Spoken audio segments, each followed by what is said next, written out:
Hello, my sweet dear magical friends. Welcome, willkommen to your week ahead. I am your host, Natalie, spelled N-A-T-A-L-E-E. Please go ahead and join Patreon as a free member. There will be, and there are already, lots of goodies that are freebies. And when you are ready, consider toggling up to the 1111 tier. That is where I'm putting everything remote viewing, lucid dreaming, telekinesis, astral projection, channeled tarot messages. We actually just have new remote viewing targets, all the remote viewing resources. I'm so excited. So make sure to join the Arteagan on Patreon. Remember, if that works better for you, I don't want anyone to put themselves in any kind of financial harm. And when the situation improves, try it for a month at the 1111 tier and make sure to take advantage of everything in that tier that I've ever posted. Binge. Use the month to binge. September also has open enrollment for Hierophants and High Priestesses. This is the spiritual consigliere service that I am opening again to offer. For anyone that would like one-to-one support, weekly Zoom sessions, texting, mentorship, guidance, natal chart readings, transit trackers, and my very special psychic abilities in your natal chart. I love doing that one. It's like my favorite astrology reading to do. If you love expanding consciousness,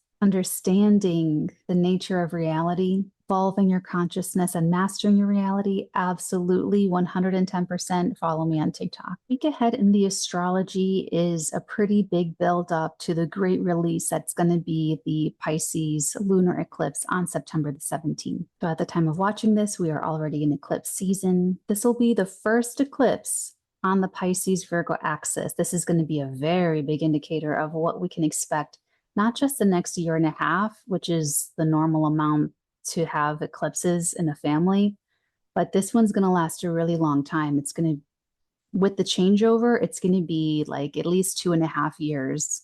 So it's a lot. And it's important. So you guys are seeing this on Friday, the 6th of September. The moon is still in Libra. Then at late night around 10 o'clock Pacific Standard Time, it's going to go void for a few minutes and then enter Scorpio. So we already did cover this in last week's or last video, but just know that Thursday, Friday, and all day Friday, there's still this very karmic energy with the moon being in Libra that we need to balance. So if we cannot bring this part of life into balance, it may fall away, we may lose something, there may be a loss. And specifically, if there's been any injustices over the last few years. So it's a little bit of a karmic reckoning as the nodes finish up in these areas on the Libra Aries axis. We're going to have a new moon solar eclipse in Libra on Wednesday, October the 2nd. And because it's a new moon, but on the south node, it means that we're going to be starting something because we're letting something go, because something cannot be balanced, or it's going to need to be let go of in order to bring something into balance. Libra rules justice. So this entire past week with the new moon, dark moon in Virgo from the 1st of September until Friday, September the 6th evening, has this air of wanting on some level, conscious or unconscious, to bring justice and equality and balance to our lives, particularly the Virgo Libra areas of life. We're going to really feel that much more potently the end of September coming into October. So right now, just meditate on this entire first full week of September. Pay attention to what's come up, especially Wednesday the 4th when Mars moved into Cancer and squared the moon in Libra. Take the entire weekend, Friday evening, all day Saturday, all day Sunday, and a very little bit of Monday morning until about 10:30 a.m. Pacific Standard Time to really feel that through and feel that out, because that Scorpio moon is going to make the colors of the world turn very black and white, and people are going to have some very hard feelings, especially since the South Node was in Scorpio before it was in Libra. So those few years, if there was any scorpionic, underhanded, hard feelings and injustices and, manipulation and over controlling of things, then it can result in some very difficult feelings for some people over the weekend, because they may be finding that certain things are being thwarted, or they're just having, people may just be having very difficult, hard feelings. This is also, until Wednesday the 11th, going to still be Mercury's shadow. So the entire summer was sort of dominated by this Mercury retrograde. I don't know about you guys, but it changed me. That 𝚑𝚎𝚗𝚕𝚒 changed me. So basically, until the 11th of September, we're still learning what is going to stick. I talked about this extensively in my monthly overview for the month of September. I did a 30-minute overview for the entire month, and then we broke it down for all 12 zodiac signs, leadership consciousness. So if you are the leader of your own soul, or the leader of a family or a community or a company, that's over on the Patreon as well. So until the 11th, we're going to see what the real reality check of the summer was that's going to stick. Maybe no's turned into maybes, maybes turned into yeses, yeses turned into maybes, maybes turned into maybe nots or yeses. And it's going to be until the 11th when we know how things are really settling down and shaking out. Then on the 17th, on Tuesday, we're going to have that eclipse. Let's take it day by day. Monday, the 9th of September, is what Red Robe Astrology on TikTok would call a 2-act day. And I really love that. And he says that because the moon is going to change signs. And when the moon changes signs, like in the middle of the day, sometimes it could feel like the vibe is shifting very strongly. And I really like that, because basically we have the moon in Scorpio still until about 10 o'clock in the morning. There's a short 20-minute void, and then the moon will enter Sagittarius at about 10:25 Pacific time. Those are very different vibes. That's very, very different. So on Monday, we have just had Mercury re-enter the sign of Virgo, where it was, I believe, July the 26th. And we're going to have Monday the 9th, Tuesday the 10th, and Wednesday the 11th of Mercury going over the same areas that they went over at the end of July, except we have a very different perspective and a very different take on things. So Monday morning, the moon's going to oppose Uranus retrograding in Taurus. That could have us feeling very excited, very exciting, or people could feel very unsettled. And that's at 4:57 a.m. Pacific Standard Time. So people might not be awake at that time, or they could wake up very excited. They could wake up from a nightmare. It's self-trust, or it's going to be paranoia. So the more conscious individuals are going to feel like they trust themselves, and they're a little bit more excited. And then some of the more destabilized individuals could kind of be susceptible to paranoia. So if you're dropping down into the paranoia, or ruminating thoughts or something like that, that's something to pay attention to. At 8:06, the moon in Scorpio trines Neptune retrograding in Pisces. That's fuel in the faith tank, or on the higher end, if we're more conscious, fuel in the faith tank, belief, strong belief, convicted beliefs. Remember that more emotional the experience, or the more powerful the emotion that you're feeling, the deeper it penetrates the subconscious mind. On the less aware side, this is people making fears feel very real to them, and they can convince themselves that it's real. It's like Delulu. Then at about 10:10, the moon in Scorpio sextiles Pluto retrograding in Capricorn. On the more aware side of things, we have access to spiritual power. Or on the less aware part of the scale, people are operating under an outside control, or there's something in them that is running them, that's controlling them, that they're not aware of. And so, it's almost like if someone is, the boss tells them to do something. Okay, you're going to be on this project with this group, and you guys are going to be handling this part of the bigger project. On this energy, someone could be resentful to their boss and give all that power to the boss, and just be stewing the entire time, resentfully, bitterly, criticizingly in their mind and their feelings against the boss. When instead, the more self-aware individual is going to be more mature and self-responsible, because the reality is the situation is if you don't like it, don't work there. If you don't like it, go somewhere else.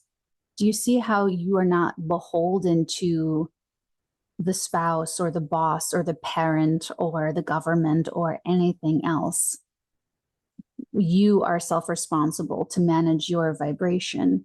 And so this is, like I said, on the more aware part of the spectrum, people are accessing their own power, spiritual power. Or on the less aware end of the spectrum, people are using something to work out their power issues. So if anyone's being weird with you, it's not you, it's never you. They're just using you to live out some kind of subconscious resistance. Then the moon goes void in the morning, and then 10:25 Pacific Standard Time, the moon enters Sagittarius. I like to think of this as education reform. You know, Sagittarius's sun, moon risings are always like, I can make this better. We need to reform the school system. I know the Sagittarius said, like, he goes out of countries and makes schools. Like, he's so passionate about like schools. So, okay, but with the moon in Sagittarius for the next 2.5 days, everyone should be very wary of extremes that are unusual. So emotions, everything can be kind of over the top and inflated. And if it's something kind of normal, if you're getting good news, if you're, a family member calls you with wonderful news and everyone's ecstatic and it's over the top emotions, that's normal. That's to be expected. But if there are any blips, if there's any weird emotions that are outside of what's usual, we're going to see it coming out. 11:48 a.m. The moon in Sagittarius squares Mercury in Virgo. So be very mindful of your words and even more mindful of your responses. This is going to trip people up that are operating on a more unconscious level and a less self-aware level. Things are going to slip out. The jabs, the barbs, the comebacks, unless you're like, that's your profession and you're getting paid to do that, that'd be great for that. But like in personal relationships, just be very, very careful. 16:28, I'm using military time because it's easier. The moon in Sagittarius quincunxes Mars in Cancer. Now, since Wednesday the 4th with Mars in Cancer, it means that the moon is now going to be the director of this warrior. So the Mars video is coming. I need to hold back a little bit longer. But watching my Bend Don't Break Mars and Gemini video, that was Mercury being the ruler and telling Mars what to do, but Mercury was retrograde the entire summer. So even the ruler almost didn't know. It was difficult for people to kind of act the right way. Now that Mars is in Cancer, going to be retrograde for a long time here. Now that the moon is the director, well, the moon moves to a different sign every 2.5 days. It's very moody. And so any given moment of the day, you hear me talk about all these little itty bitty small fluctuations. I mean, these lunar transits last maybe hours, mere hours. I like to get really nitty gritty in case anyone struggles with anxiety and they want to know what's happening in the astrology. You can come in, plug right back into one of these videos, and you can see, okay, it's going to pass. And so with this whole moon taking over and Mars, this long retrograde, at any given moment that the moon is making any kind of, if it's making more positive, helpful, benefic, easier aspects, then we're going to have an easier time asserting ourselves. But when the moon is having difficult aspects and having difficult connections, then it could be difficult to confidently assert ourselves because it may be coming across as aggressive, or in some people's cases may actually be aggressive. With Mars in Cancer, we want to be assertive, not aggressive. And so we may need to be, for the mouseier people, we may need to kind of show up and really advocate and set boundaries and remove what has like an unhealthy emotional attachment, or is sort of like guilted into, you know, the just lower vibrational toxic water sign energy, which can be codependency, it could be guilt tripping, you know, emotional enmeshment. So we're going to be cutting through all of that for a good long while. But the moon 𝚃𝚗𝚕𝚗 to Mars, 1628, Monday, September the 9th, just focus on moving forward. Okay, it's going to be uncomfortable. There may be disagreements, but just focus on moving forward. Even if you have to pause or slow down, stay in the right direction. 2336, the moon in Sagittarius will trine the north node in Aries and sextile the south node in Libra. We need updated beliefs to be brave and to go on. And we need good people that help to bring balance into our lives to do that.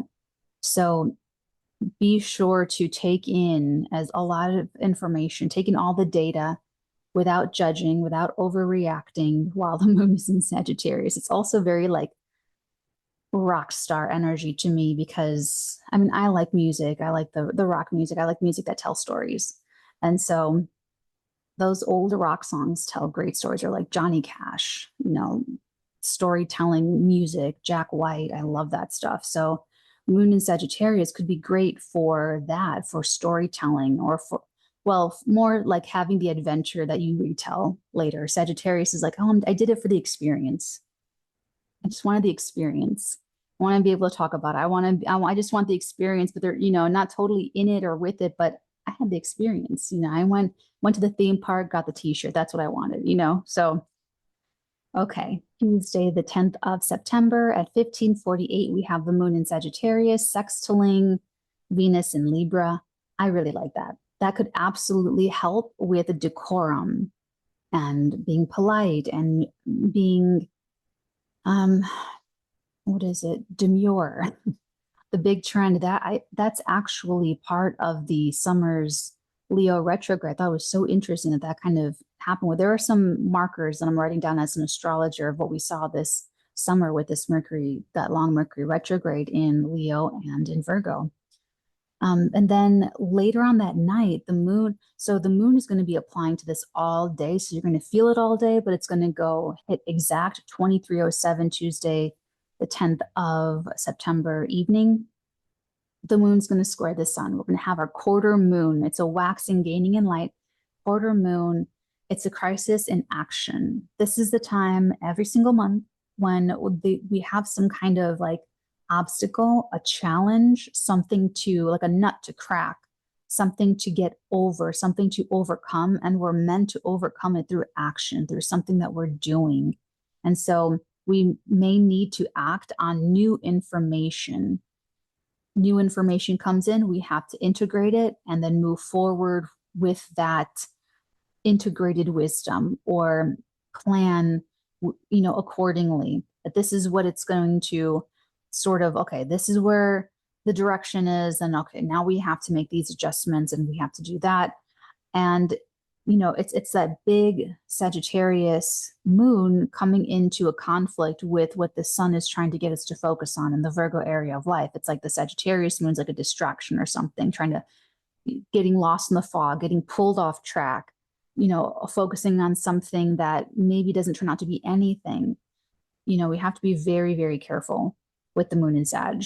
Happy birthday to my beautiful mother. Everyone say happy birthday. You can also get my mother's book in the link down below. It's also on my Amazon storefront thing, shop thing. And so happy birthday to mom, my Virgo mom. Congratulations on your book. This is another 2-act day. It's the only other one. It's Monday and it's Wednesday where we have the moon changing signs and it feeling very big. So on Monday and on Wednesday could be a little bit like more tired or heavier. It could just feel like 2 days in one. Sometimes I've noticed that, not all the time, but sometimes. This is also on Wednesday, September the 11th, when we are officially done with the Mercury retrograde cycle. It is officially beyond this point. Mercury will finally start to cover new territory where we have not been able to move past this very point since July 15th, forever ago. So July 15th, we all were starting to slow down in our tracks and like look at something very differently. And then since then, things have had to be reconsidered, and we'll know it started to get as better as soon as, Mercury went direct. But this is the final day when we know what's going to stick from all of the reconsiderations. It's done. At 1:07, the moon in Sagittarius opposes Jupiter in Gemini. These are very big feelings. Watch out for, like I said, the spikes, like just the big emotionalism. This is like zealousness. Sagittarius energy could be very over the top. It could be very shouty with the beliefs and the philosophies and the shoulds. And even if there are spikes of people being really nice, I would still be wary of that. If anything that's outside of the consistency, because that could be Sagittarius energy making people either overpromise or overcompensate. And so you want to be wary. So if someone is too happy for you, if someone is too judging of you, if someone, just be cognizant of the outside of the normal range, unless there is something, happening, unless someone, it has some celebration or something. Now at 3:40, we have the Venus in Libra, 𝚃𝚘𝚐𝚕𝚗 Saturn retrograding in Pisces. We absolutely can get what we want or what we desire, or reach that agreement in relationships and partnerships. We just first have to deal with something. And Saturn in Pisces is going to tell us what that is. These two aspects, it's overnight. So people, unless you're up very, very early Wednesday morning or up very, very late Tuesday going into Wednesday, you may not feel it. 5:54, we have the moon in Sagittarius trining Chiron in Aries. It will feel better to keep an open mind or to meet new and different people. It could be surprisingly healing. Then 1720 to 1937, the moon will be void. Then at 1937, the moon will enter Capricorn. It's so serious. I know it's so serious. Thank God, though, to be honest.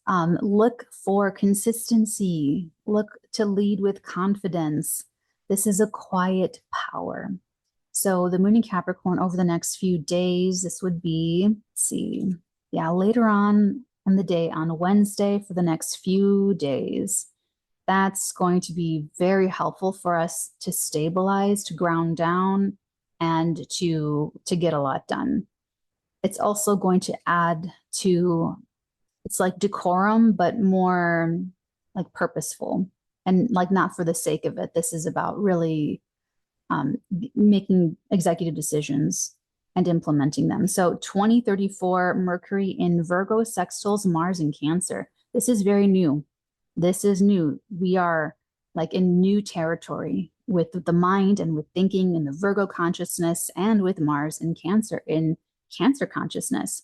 This is surgical, detailed precision onto something that you care about, something you want to do or that you're trying to do, or an action, or maybe talking about strategy for action, acting on strategy, sharing strategy, sharing orders, getting the ducks in a row, getting things organized, implemented.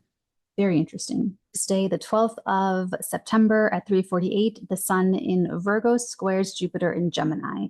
We're trying to narrow the focus, but we must consider the big picture and new awareness. So this is something that could also overflow people's emotions, but it's more like ego. This can be like inflated egos, or people battling like ego battles, or, on the less self-aware side, it could it could be people are feeling like that.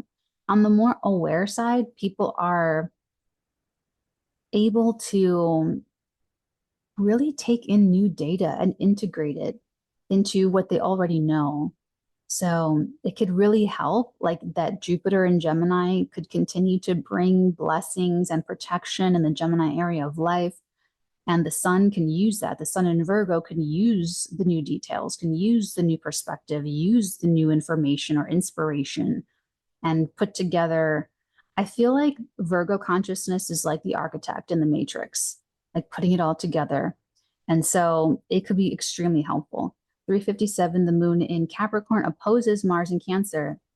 I feel like this is practical magic. I feel like this is being able to use the power of the subconscious, the power of emotions, the power of feeling, and direct it practically and direct it in a way that makes sense and that is for the benefit of the group or the community.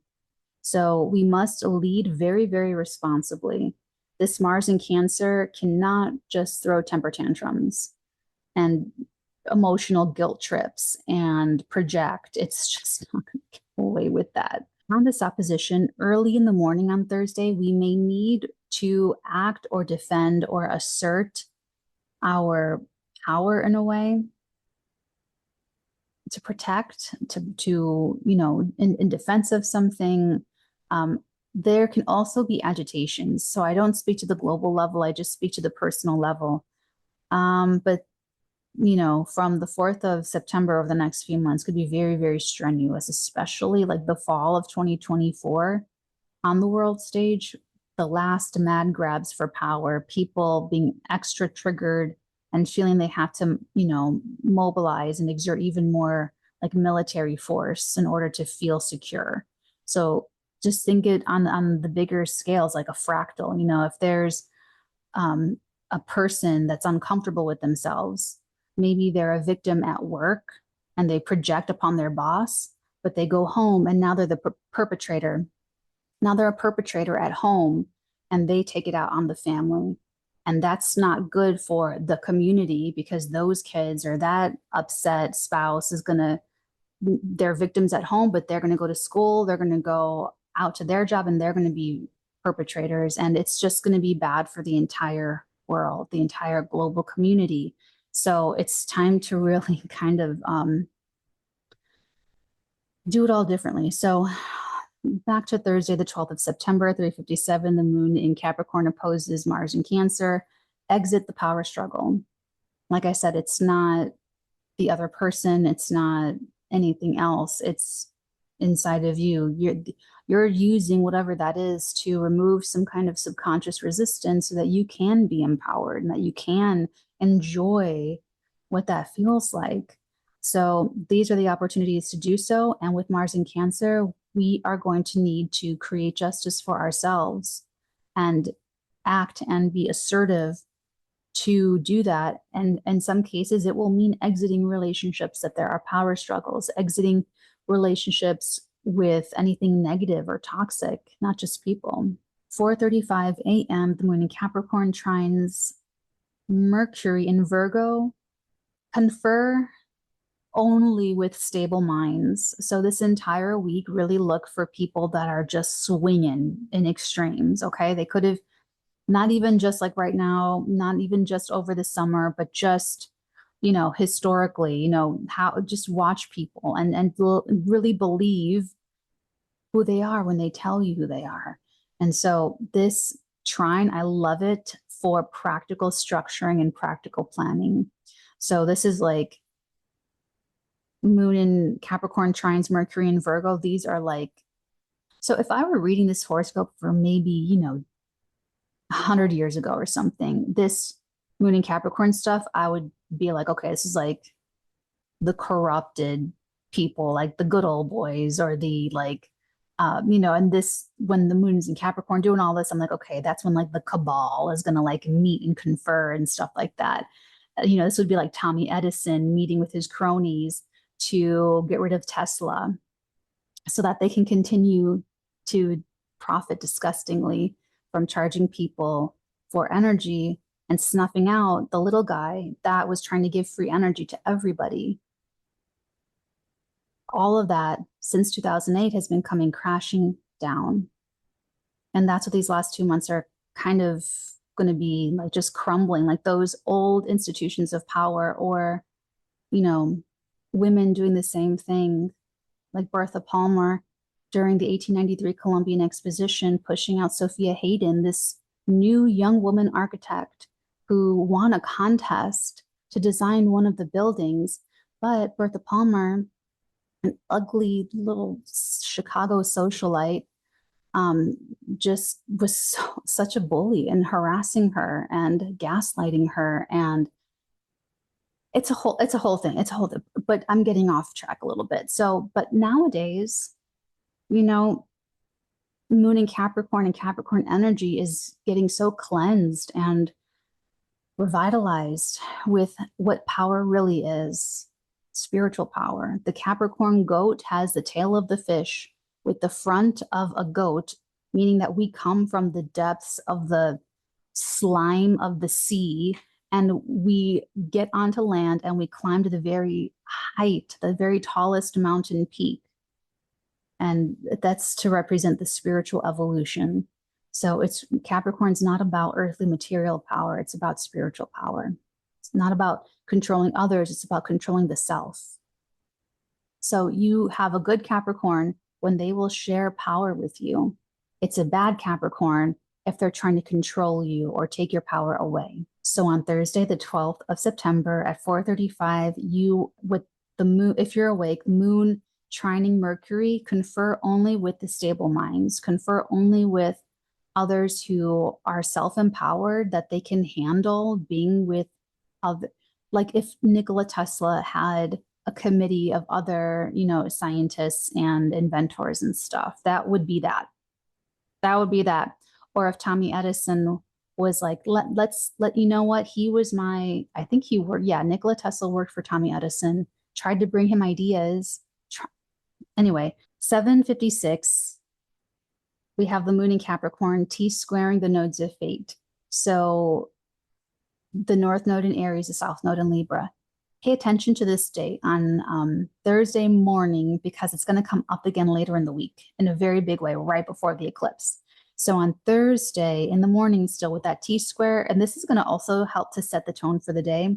You and another person or others must take the lead and pioneer for like the bigger family, is what I guess I'll say, like the global family, or for what's best for everyone, what's best just for society. 23:53, we have the moon in Capricorn sextiling Saturn in Pisces retrograde.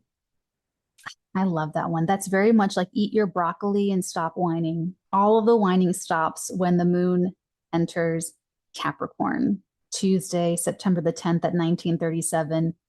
No more whining, no more shenanigans. It's about getting serious. It's about showing how mature and trustworthy and our ability to lead, that's what counts. So 23:53 on Thursday, the 12th, the moon in Capricorn sextiling Saturn in Pisces retrograde.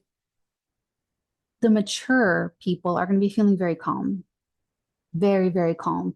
The less mature people, or lower, how would I put it? Like just less aware, let me put it that way, less aware consciousnesses are going to be a little bit like depressed, or could feel kind of down or muddy, feeling weighted down by whatever. Happy Friday the 13th. 4:31, the moon in Capricorn squares Venus in Libra. We may need to adjust imbalances in relationships yet again. And I'm going to say it may be difficult to compromise. It may be a little bit like people are still dissatisfied, or difficult to make someone or something happy, difficult to make everybody happy, that kind of thing. 6:53, Mercury in Virgo quincunxes the north node in Aries. Difficult conversations must be had, and just, I would say, try not to prejudge anything. You want to think like a leader, and you want to think like responsibly. That's going to help. 12:01, the moon in Capricorn squares Chiron in Aries. We have access to healing. We may be reminded of old wounds, but if that's the case, if you're reminded of an old wound on Friday the 13th, you are meant to use that experience to help heal others that have also felt like that maybe have the same shared wounding that you have.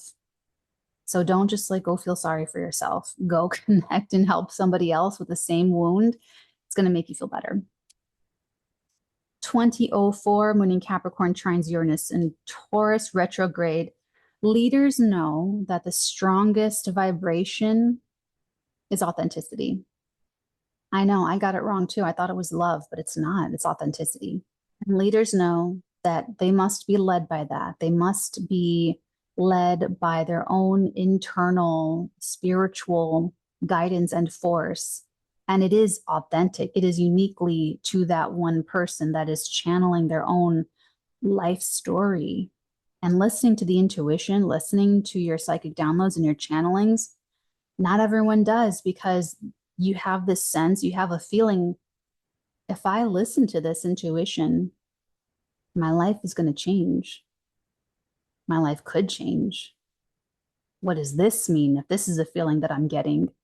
You know, and then they can't trust it all the way. So I love that. It's very refreshing. Friday evening. At 22:40, the moon in Capricorn sextiles Neptune retrograding in Pisces. That gives us faith. That gives us healing. That gives us creative, spiritual, emotional structuring, where the circumstances in our lives, what's happening, is feeling like it's in alignment with what we believe.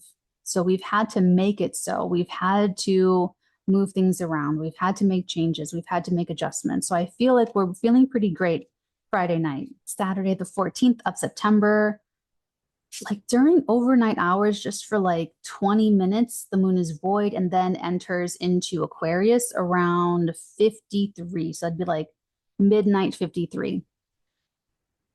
When the moon enters moon enters Aquarius, where's your will to be weird for the next couple of days?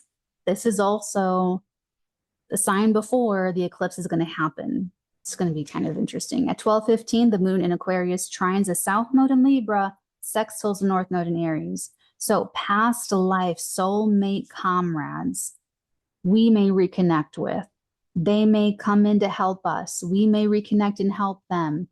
Or there are issues, maybe people, but issues that are coming up to let go of and to release. 1319, the sun in Virgo quincunxes Chiron in Aries. I love this for getting out of healing loops. People, and I didn't really like understand this or see this until I got on YouTube, but I would watch, and people can get stuck in healing loops where they just always believe that there's something to heal. They always believe that they're in healing. They always believe that they are working on something, that they're healing. And I just want to take a moment to reorient you. If I just go in there and make this one little itty bitty adjustment, you're only ever supposed to focus on happily living your passion, what you love to do, whatever you love. We're all here to to channel it, to do something that we love to do. The guy in that, the not about Michael Jordan, it's the Affleck Damon movie about the shoes. There's Air. The guy that did this, that designed the Nike swoosh, he just like his whole life lived and breathed making shoes, designing shoes. So when they were like, okay, we need like that guy, and they found him and told him what they needed, he was like, oh baby, I've been waiting my entire life for this moment. But he was just going off of his like channeling his passion. Everyone's got to do that and just be who you are authentically, the very best, because you just never know when someone is going to be looking to fall in love with that person or hire for a job that person or need for whatever reason. That, you know what I'm saying? So this is like You only need to do that and only deal with healing when subconscious resistance comes up. So if you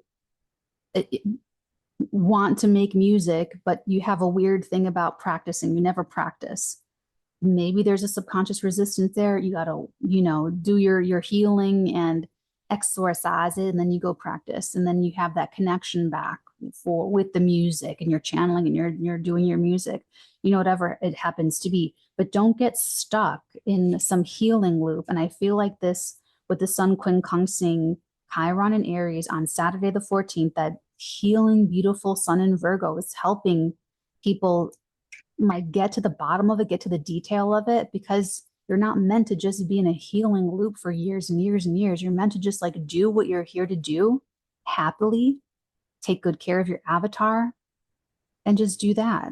Of course, take care of practical considerations. We have to eat, we have to have shelter, and just do that. You're already manifesting reality. You're already channeling. You're already intuitively connected. The illusion is that you could ever be far from that. The illusion is that you could ever be far from yourself or God or goodness. And that's when people need healing. But yeah, get out of that healing loop. Just do the thing. It's a great, I think, energy to integrate the healing and going from maybe a form of mistrust to bonding. Some people may find that, oh, I am healed. I've integrated this, and now I can move forward. I can pass go. I can enjoy things. Because at 2224, Venus in Libra trines Jupiter in Gemini. Gorgeous. I love that. That's new people. That's sharing information, ideas, happy times. It's very social. Love Friday night. Sunday the 15th at 11:06, the moon in Aquarius will trine Jupiter in Gemini. Again, keeping the vibe going with new people and socializing. Keep an open mind. Something may click in kind of an unexpected, serendipitous way. 12:09, moon in Aquarius trines Venus in Libra, and enjoying of people. I feel like, okay, so we enjoy on Sunday afternoon, you can enjoy people by remaining detached and very open-minded and allowing yourself to really see them clearly without your projections, without your expectations, and just appreciate them for who they really are, who they really are in front of you. 16:15, the moon in Aquarius quincunxes the sun in Virgo. This and sextiles Chiron and Aries. This starts the eclipse releasing. This is like a mechanism that it could start. It could start. So it's almost even pulling back the bow, if you want to look at it that way. So as early as Sunday, we can start to see this eclipse releasing itself. But with this in conjunct with this quincunx to the sun, it's taking this new the step onto this new path. Interesting. Then 1850, we have Mars in Cancer, T-squaring the nodes of fate. And this is when you want to think back to Thursday, the 12th of September. It's a similar challenge where we need to act very bravely and put on the big girl pants, the big boy pants, and do the thing. So you want to take everything you know and have learned about relationships, and if there's been an injustice, if there's been an imbalance, this is the time that Mars in Cancer is going to go out and make that happen over 7 or 8 months. And that could be great. That could be really great, because Mars in Cancer is going to be like Joan of Arc, passionate warrior. This is a gooey Mars. This is not Mars in Aries that's just going to drop a stick of dynamite and walk away. This is a warrior that cares. So on the downside, people could misuse this long energy to stew in resentments or vendettas, or you know, just misogyny, misandry, and just really stew about it, or, you know, any kind of resentments, bitterness, all of that stuff. But on the positive side, this could be so healing and liberating to create justice, to set out on your own path, to, and this is what you have on Sunday the 15th, 1650. So that's 6 p.m., 6:50 p.m. on Sunday Pacific time. Mars T-squaring the nodes. There it is. That's like one of the hallmark, one of the little signatures that some people are doing that. They're taking that beautiful Martian conviction and using it to create a situation of justice. If we want to be pedantic, justice, it's real justice if the bad thing never happened. So the next best thing that we can hope for is accountability and keeping things, you know, setting things right, making things right. So, you know, you have an opportunity to create, maintain justice, or create accountability. But be brave. Also, on the 15th at 22:04, the moon in Aquarius will square Uranus and Taurus. So some people are not ready to be authentic. And they're going to resent you if you are the one being authentic. And again, it's not personal. Whenever someone sees another person being authentic and they criticize that, it's because they want to be authentic, but they don't have the bravery to do it themselves. So they're like tweaking out. So they're just going to attack, you know, whoever it is. You might just be in the crossfire of someone fighting with themselves. So you just don't take it personally. You just move on and refocus on what you're here to do. Is that making music? Is that whatever it is? You have your own thing to do here. So you keep refocusing there. Not everyone's going to be thrilled with your decisions, but they don't know your life. They don't know it. You know, no one can tell anyone else on what's wrong. You know, the closest everyone gets an astrologer. And, you know, we're quite humble in that sense, where we have it's like a counseling, astrological counseling. So even in that sense, when we do life purpose, I love those. So the life purpose readings and psychic ability readings are like my favorites. Okay, and then the moon's going to be void, of course, from about 22:03 to the end of the day on Sunday night. That is your week ahead. Let's go ahead and take it through the consciousness carousel that is the zodiac. Hello, my lovely Aries, sun, moon, and risings. Welcome, welcome to your week ahead. You guys are going to be spending this week taking in quite a bit of education or data information, maybe things kind of blowing up with a foreigner this week, but let's take a look. On Tuesday, you guys are doing this quarter moon in Sagittarius from your 9th house to your 6th house. So this could be a challenge with a foreigner, guru, guide, mentor, or maybe even like relocating or some kind of interruption to your daily schedule. It could be great news. It could be that you are getting feedback on a resume you submitted, or you are diligently working on something that's going to help you secure work for the future. Or on the other hand, it could be some kind of disagreement with like a foreigner or something, maybe at the office. Be careful of like work skirmishes, especially if they're based in like differing belief systems. On Thursday, you have the sun in Virgo in your 6th house squaring Jupiter in your 3rd house. So this entire week, you could absolutely want to just tell someone exactly what you think. It could be a little bit over the top, and it could just, you don't want anything negative to pick up momentum. So just be very like, don't be mad at yourself for like feeling the feelings or having the feelings. Just be self-aware to know that you're feeling that's what the avatar is feeling in its body. That's how I like think now, is me and my avatar, you know.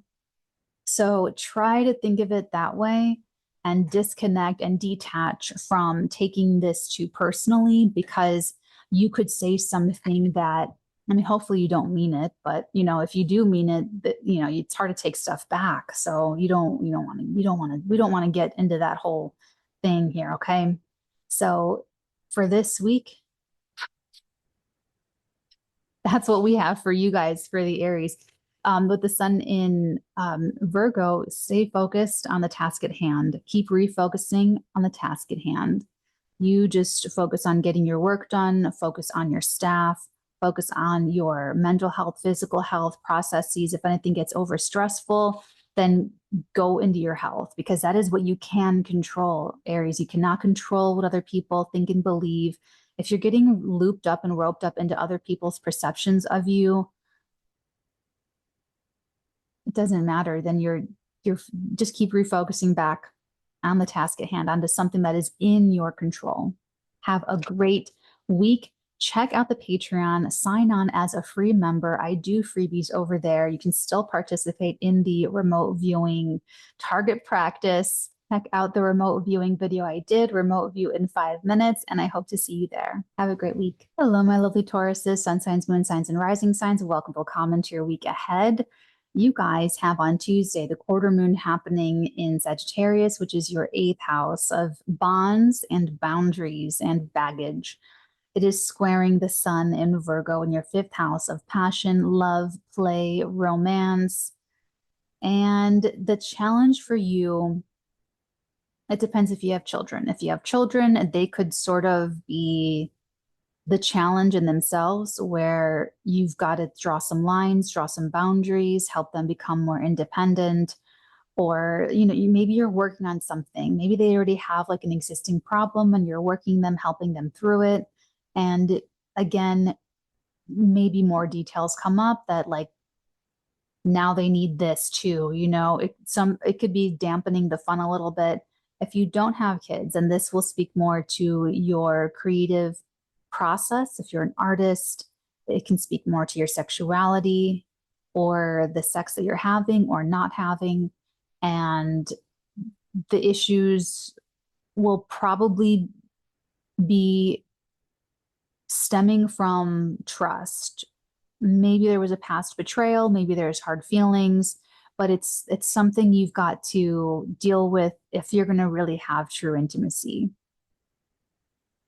Then on Thursday, you've got the square between the sun and Jupiter.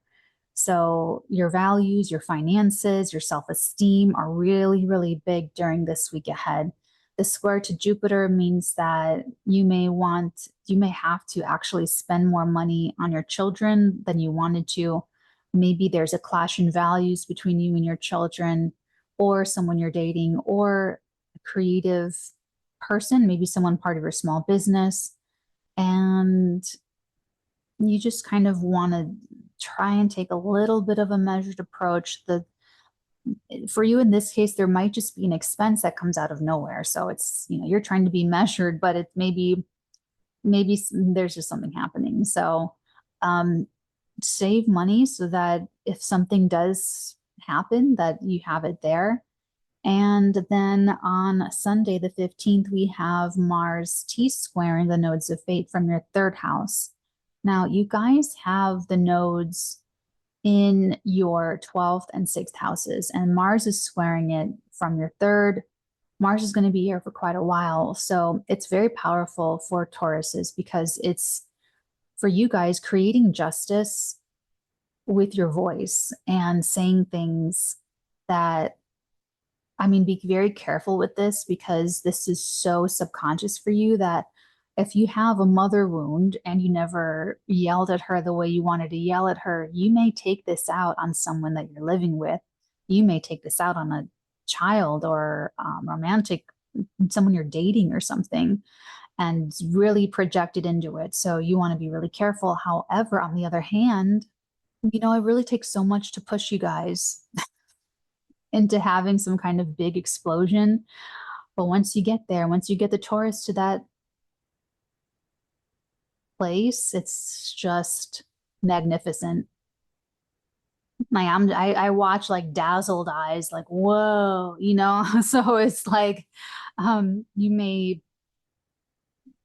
finally say things you know, over the next 7 or 8 months, unless you're just like one of those like belligerent Tauruses when you already speak your mind, you have a lot of Aries in your chart and you're already all sassy, then this is going to be huge consequences to that.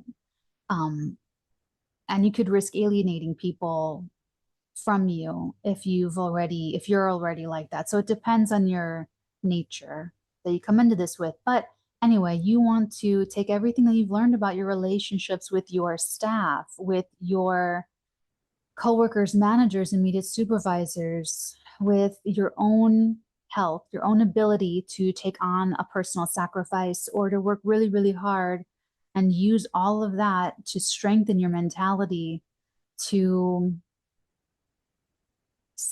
either make progress on something behind the scenes or to feel better about something that you're doing, that you're pioneering. You're the first one, the first in the family to do this, the first, or it's so new for you, you've never done it before.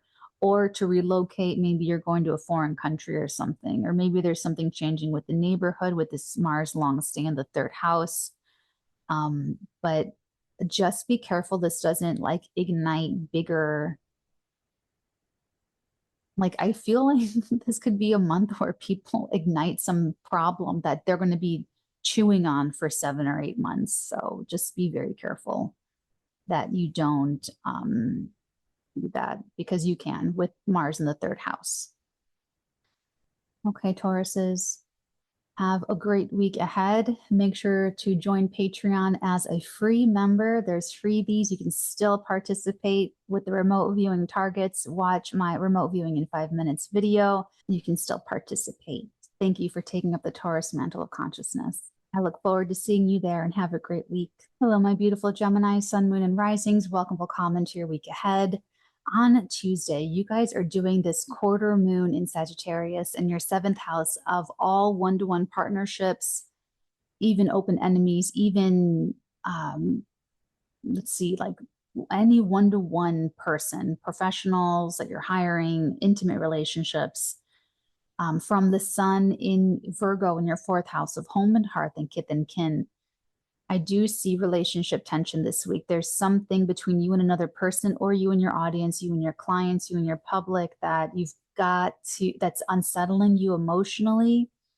And in your case, it's almost like maybe you get feedback, but it's so loud, like it's so, you know, because Sag is over the top. So maybe they have a point with what they're criticizing, but they just go so overboard that it really hurts your feelings, you know? So try to like take a very measured approach and filter the other person a little bit, where you're like, okay, they're really freaking out, they're misbehaving, they're like, you know, but really identify what they're saying and don't discount it just because they're like overreacting.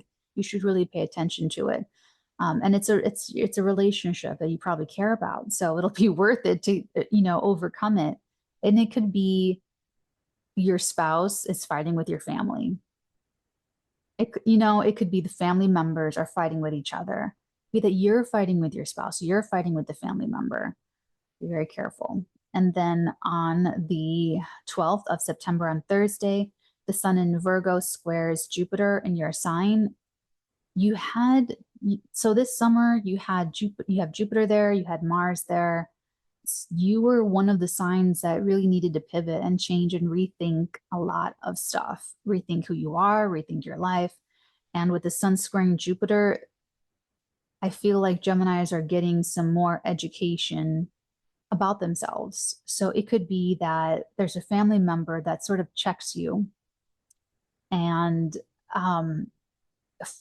whatever they're doing or whatever they're saying, it also is something you want to listen to. It is also something that they could make you see yourself differently, or help you see another side of yourself that you didn't see before. I would take that. I would really listen to that. I would detach and really take a look at that. This can also create overconfidence in some Geminis, and I would not recommend that, because you could really like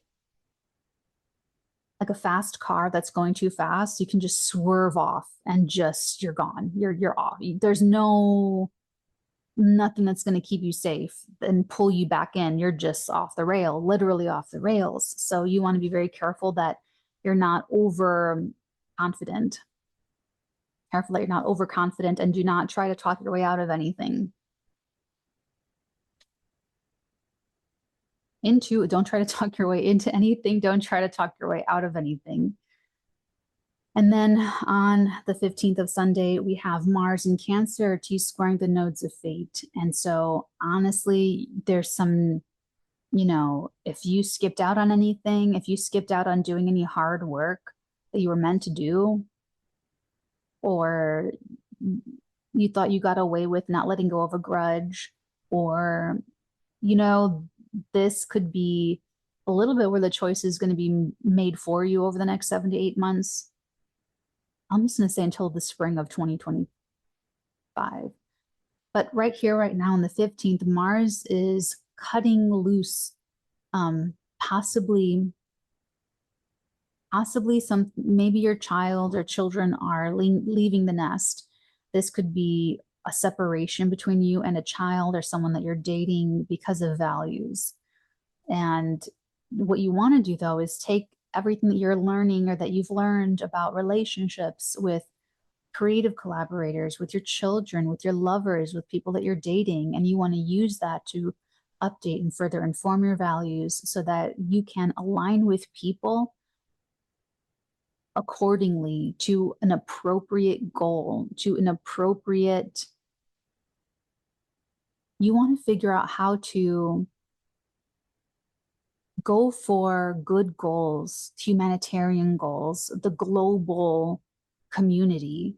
You find where you fit in, where you plug into that, probably a communicator role, somehow communicating or organizing messages and then aligning with other people that have the same shared goal and both of you going there in the same direction. Otherwise, you could have or this could also be an older sibling. Otherwise, you can have a very stressful time over the next few months trying to figure out your own values, trying to figure out what you want, what you believe, how you are going to make money. Guys, I read this really sad interview with this actress that was a child actress, and she talked to an interviewer that gave her like a really bad interview and was like, why are you so mean to me? Like, why did you do that? And the interviewer was like, I can't afford integrity. I can't afford to have integrity. And this was back like in the 90s. And I thought that was so sad because I just feel like everyone just wants to do the right thing. Everyone wants goodness. But it's not until like right now that people believe that they'll be supported in that. So you've got to just like aim for the very highest standard of integrity and really believe in it, because you will find people. You may have to let go of some people where it's like going along to get along, or you thought they were a value or an asset, but they're not. There's something off about it. Maybe there's some injustice. There's something not fair. There's just something weird with it. And so just don't be afraid to take the lead and move independently towards having higher standards for yourself and making money with integrity, working hard on your integrity. This is your own skills, talents, and abilities. So Geminis are going to be learning how to do it differently until spring. So just believe in that and have faith in that. Okay, Gemmies. Make sure to join Patreon as a free member. There are tons of freebies and you can still participate in the new remote viewing targets. Thank you so much for taking up the Gemini mantle of consciousness. I appreciate you. I hope to see you over on the Patreon, and have a great week. Hello, my beautiful can, sun signs, moon signs, and rising signs. Welcome to your week ahead, my lovelies. I'm also a Cancer rising. I know I say that every time. Okay, my loves, you have the quarter moon on Tuesday, the 10th of September, happening in the Sagittarius area of your life. The moon's in Sag, and it's squaring the sun in Virgo in the 3rd house. Okay, So for Cancans, this quarter moon is really, really practical. This is like the practical part of practical magic, where I don't know if it hit you, but since the new moon on Monday, I've just been so productive with all the little details. I went to get my plate sticker, couldn't get it, had to go get my emissions test, went to get my emissions test immediately, went back to get the plate sticker. What, like, it's been like that. So that kind of stuff is, there's going to be some kind of challenge in our daily life. There's probably going to be some kind of interruption to our normal rituals and routines. Hopefully it's not a health crisis or a health issue. If it is, this could just be where you've been ignoring getting allergy medication, and you go somewhere to accomplish an errand and you get like super sick, and you're just like, like stumbling into the pharmacy to find the allergy medication, and it makes you late for something else, and the Zoom and you know what I'm saying? So the better we can be at, streamlining everything, delegating. This can also be an issue or an adjustment at the office or with staff, agents, managers, immediate supervisors, coworkers, that there's maybe a communication issue where you might have to say something, or they may be giving you feedback and you've got to do something and you've got to respond to it and you've got to organize something. So it's much more organizational. I feel like it's going to be a lot easier for us to handle this quarter moon because it's so organizational. So the Sagittarius is going to be really like inflamed. So whatever it is, we're not going to be able to ignore it. So just let it come up, and whenever it does come up, just deal with it and you'll be fine.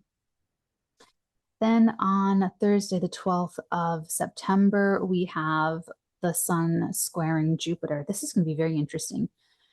So Jupiter is in our 12th house of secret sorrow, self-undoing, but acting as a secret benefactor. So there are people, not just guardian angels and spirit guides, but like physical people that have been helping us behind the scenes and supporting us. So, what's not fun about that? With the Sun making this square from the mental house, I feel like this is going to be more of a spiritual or mental health thing, where there's going to be some news, a message, a piece of mail, something we see on social media, something that we're told, a call, a phone call, a text message, a DM, something that happens or comes in or that we observe that expands us internally, expands us mentally. So I just see us really thinking a lot.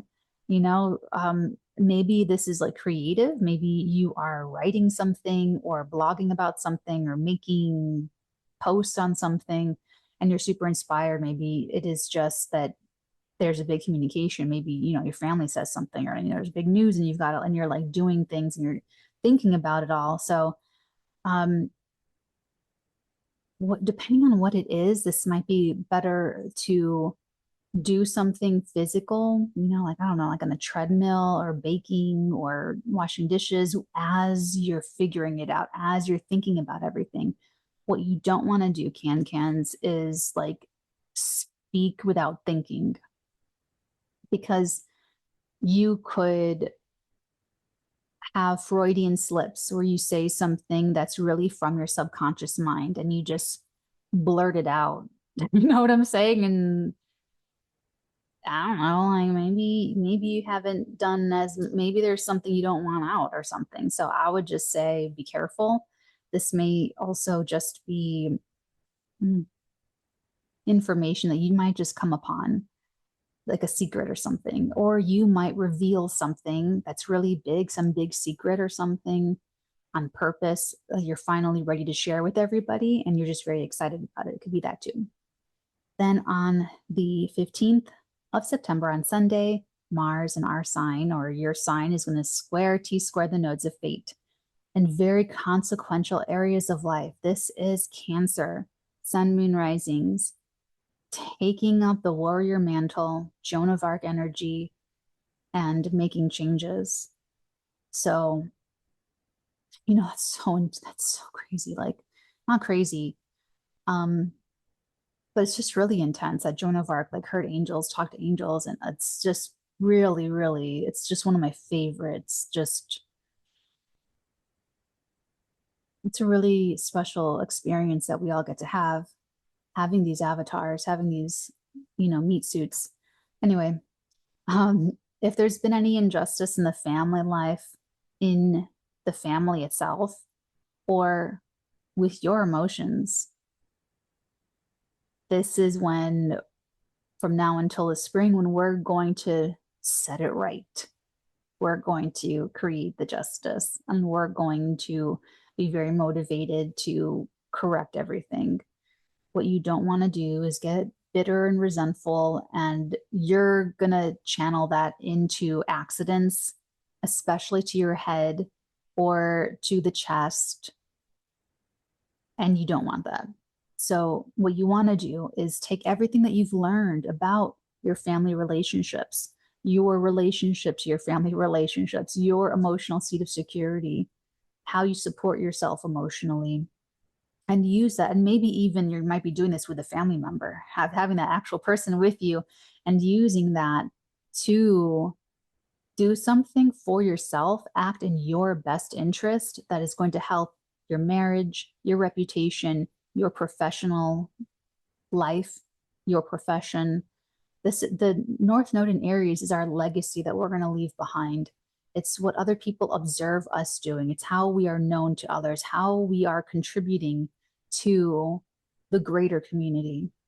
So I feel like this may be more public for us this week, only because of that sun square with Jupiter. I feel like maybe some Cancers have some, I don't know, like announcements or something, but then we're also taking very inspired action to lead as a parent, as a professional. That's certainly certain. Think back to Wednesday the 4th, when Mars first entered Cancer and squared the moon in Libra. We're correcting injustices, we're correcting imbalances. And see what that was, because I noticed some things in my life that I felt, I used to feel this a lot more, but I hadn't, and I just forgot about it until I felt it again lately. And it's like, you can feel the weight of the imbalance, and you can feel what you need to, and it feels different. Like you feel the weighted imbalance, and then you feel when something comes into balance. It's almost like you want to trust someone, you want to tell them something, but you don't trust them. But then one day you're like, I'm just going to go for it and just see. And you tell them something, and they can hold space, and they have like the perfect reaction, that feeling that you get when you're like, that's what it is. That's what it feels like when you know something's going to make you balanced. You can kind of anticipate that good feeling, but maybe anxiety is like keeping you from doing it. I feel like this Mars in Cancer is going to be changing how we act.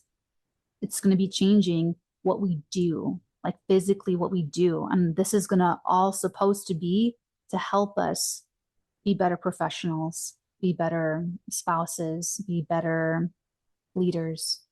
Okay. I could go on and chit chat with you guys, but alas, that is your week ahead, my lovely Can-Cans. Please join the Patreon as a free member. You can still participate with the remote viewing targets. Watch my remote viewing in 5 minutes video. Thank you for taking up the Cancerian consciousness. Hope to see you there soon, and have a great week. Hello, my beautiful Leos, sun signs, moon signs, and rising signs. Welcome for comment to your week ahead. You guys, on September the 10th, on Tuesday, are doing this quarter moon in Sagittarius in your 5th house of sex, love, passion, play, romance, your small business, where you get joy in life. The moon is making you could be like very much in love, or if your lover or the person you're dating is having like a temper tantrum, they could be like extra shouty. There's going to be some kind of challenge, or your kids, if you have children. That moon is going to square the sun in Virgo in your 2nd house. So your children, they all want piano lessons, and there is definitely no money in the budget for piano lessons for everybody. Or your someone you're dating has different values than you. And oh, how are we going to reconcile this? They may be making an ask of you that you feel is too much.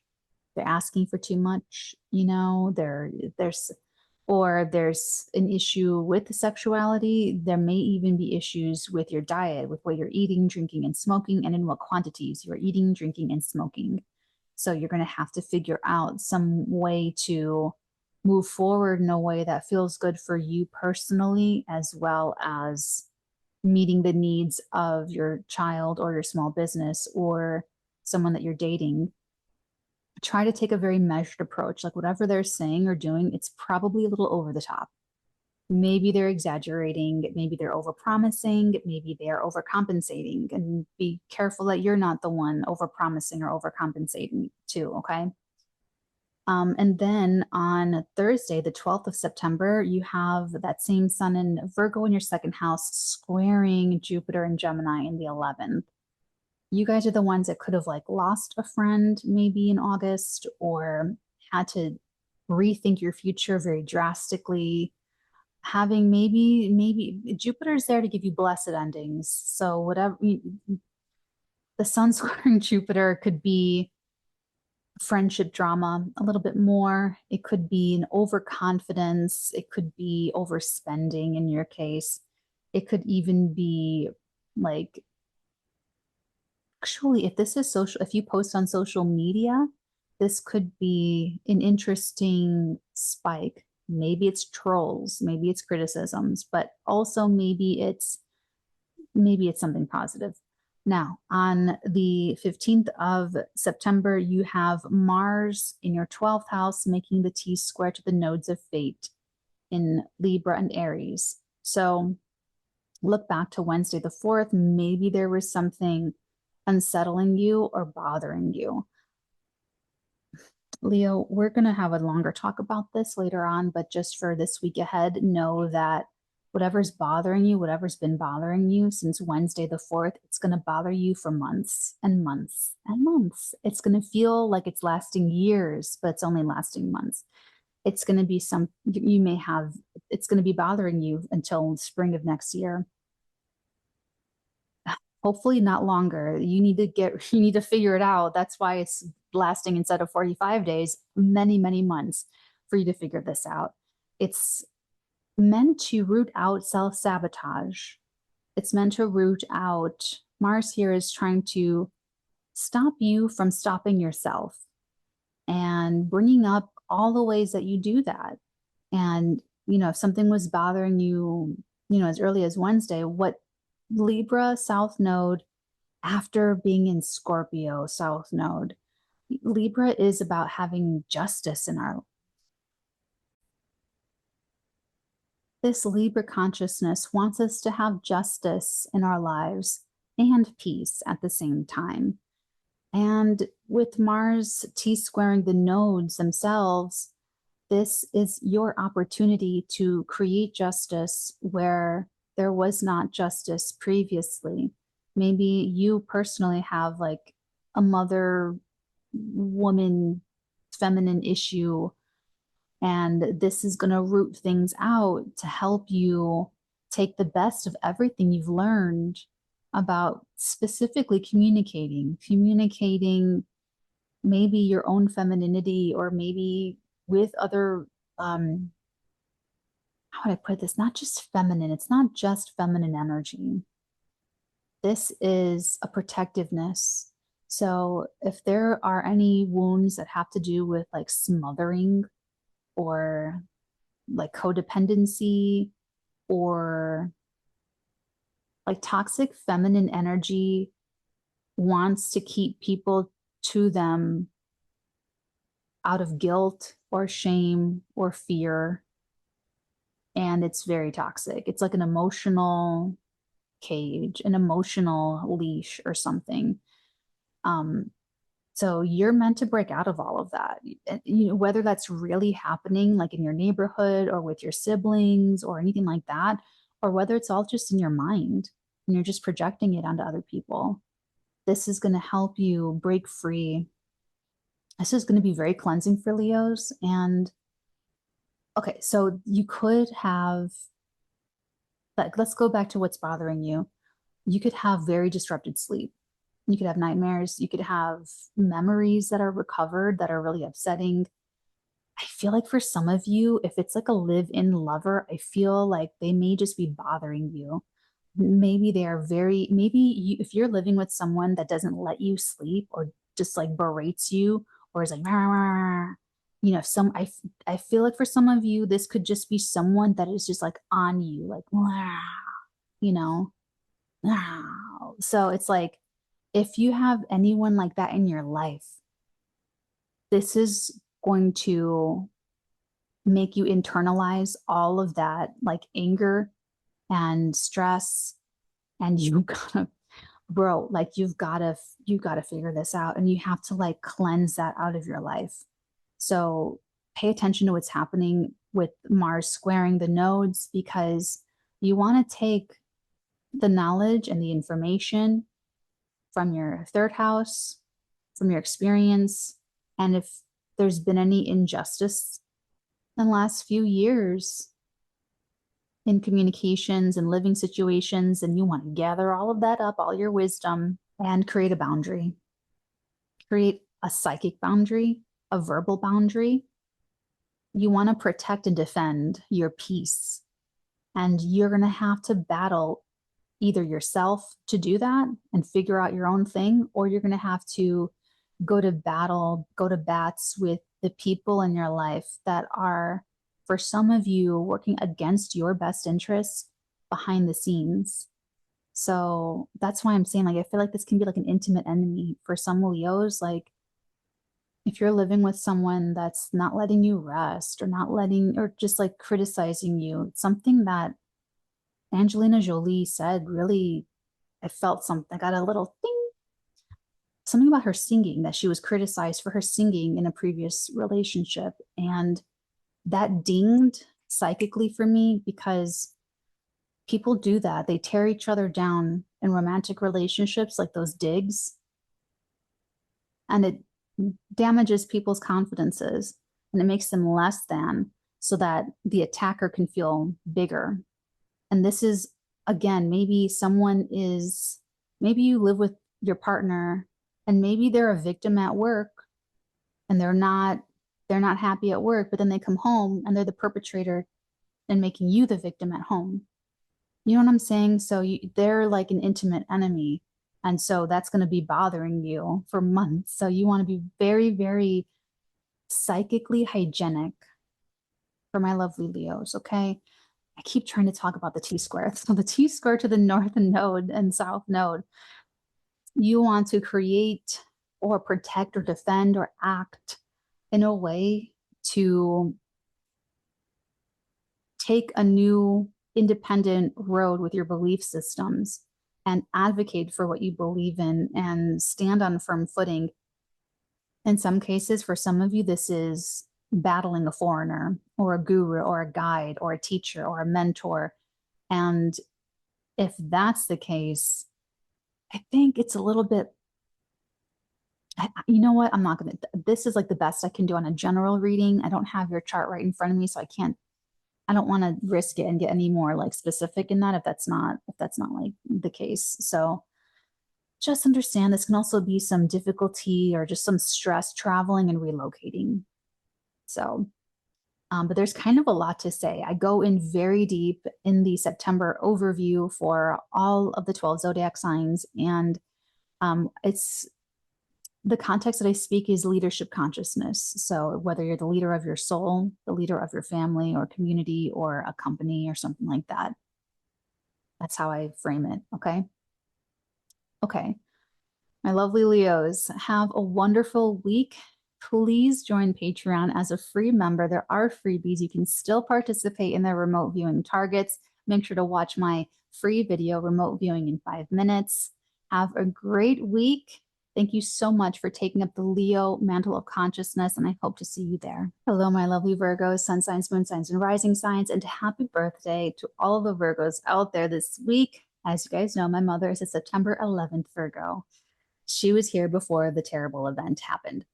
Okay, so Virgos, this week, is big for you. You have the sun in your sign. So much change is finally happening after your ruler went direct the end of August, and up until September the 11th is when you're really going to know like what's going to stick. So mid-July up to September the 11th, it was all getting, things were just getting reshuffled and reconsidered. Up is down and down is up, and this is there and that is here, and maybe is yes and no is yes, and yes is, you know, so up until the 11th, you'll know where it all kind of like settles on what's going to stick. Okay. Then on Tuesday, the 10th of September, you've got the quarter moon happening in Sagittarius in your fourth house of home and hearth and kith and kin. It's squaring the sun in your sign. This could be an upset at home, in the family, with family members, or with anyone that you consider family, anyone that feels like home and family. It could also be a challenge in the physical home, you know, a pipe bursts, or, you know, you got to do something. You got to mobilize. You got to be there and fix it, or do something like that. Now, if it's the family member or the person that feels like a family member, they're just like very, I don't want to say dramatic because I don't know them, but they are going to be a little over the top. Now, if they're celebrating you and they're happy for you, that's great. But if they are criticizing you, or they're trying to go in a different direction than you're trying to go in, it could be a little bit frustrating. So bear that in mind. If it's none of the above, it might just be something that you're feeling. It could be anything in your life that just has you feeling over the top. You have big, big feelings, and it's changing your identity for the positive, likely for the positive. But if it's like big feelings of negativity, then don't allow it to change your identity for the negative. What I tell children, you really just have to play with kids, and all of the learning and the wisdom, it's all there when in play. I love playing with kids. So, you know, if someone messes something up or spills something and they get the shame, you know, it's like, you know, it feels terrible, right? So what I tell them is, a mistake is not a mistake if you learn from it. When you learn from it, it therefore becomes a lesson. Each lesson is like a feather in your cap. And when you have lots of feathers, you become a chief. They love that. They love that.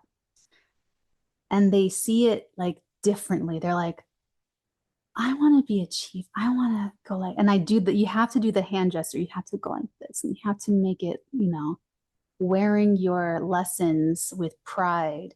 And like, that's another part of your identity. And actually, I'm going to take it a little step further. I learned this from a telekinesis teacher. Lessons and wisdom that you learn, it adds to your soul mass. It adds to the actual like brightness of your skin. It adds to your physical glow. It adds to your presence.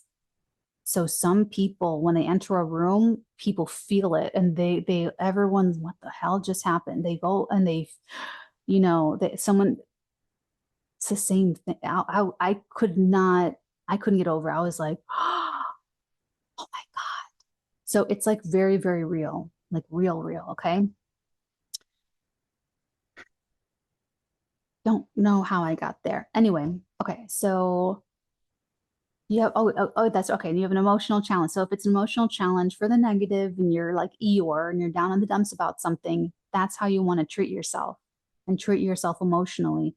If you're overwhelmed with positive feelings of happiness, clearly you've overcome something. You've already overcome something. You've conquered yourself, or you're, you know, if this is with someone else, then you've got to work on, how would I put this? If this is between you and somebody else in the family, or someone that feels like family, I feel like you'll find the right words, to be very honest. So I'm just going to leave it at that.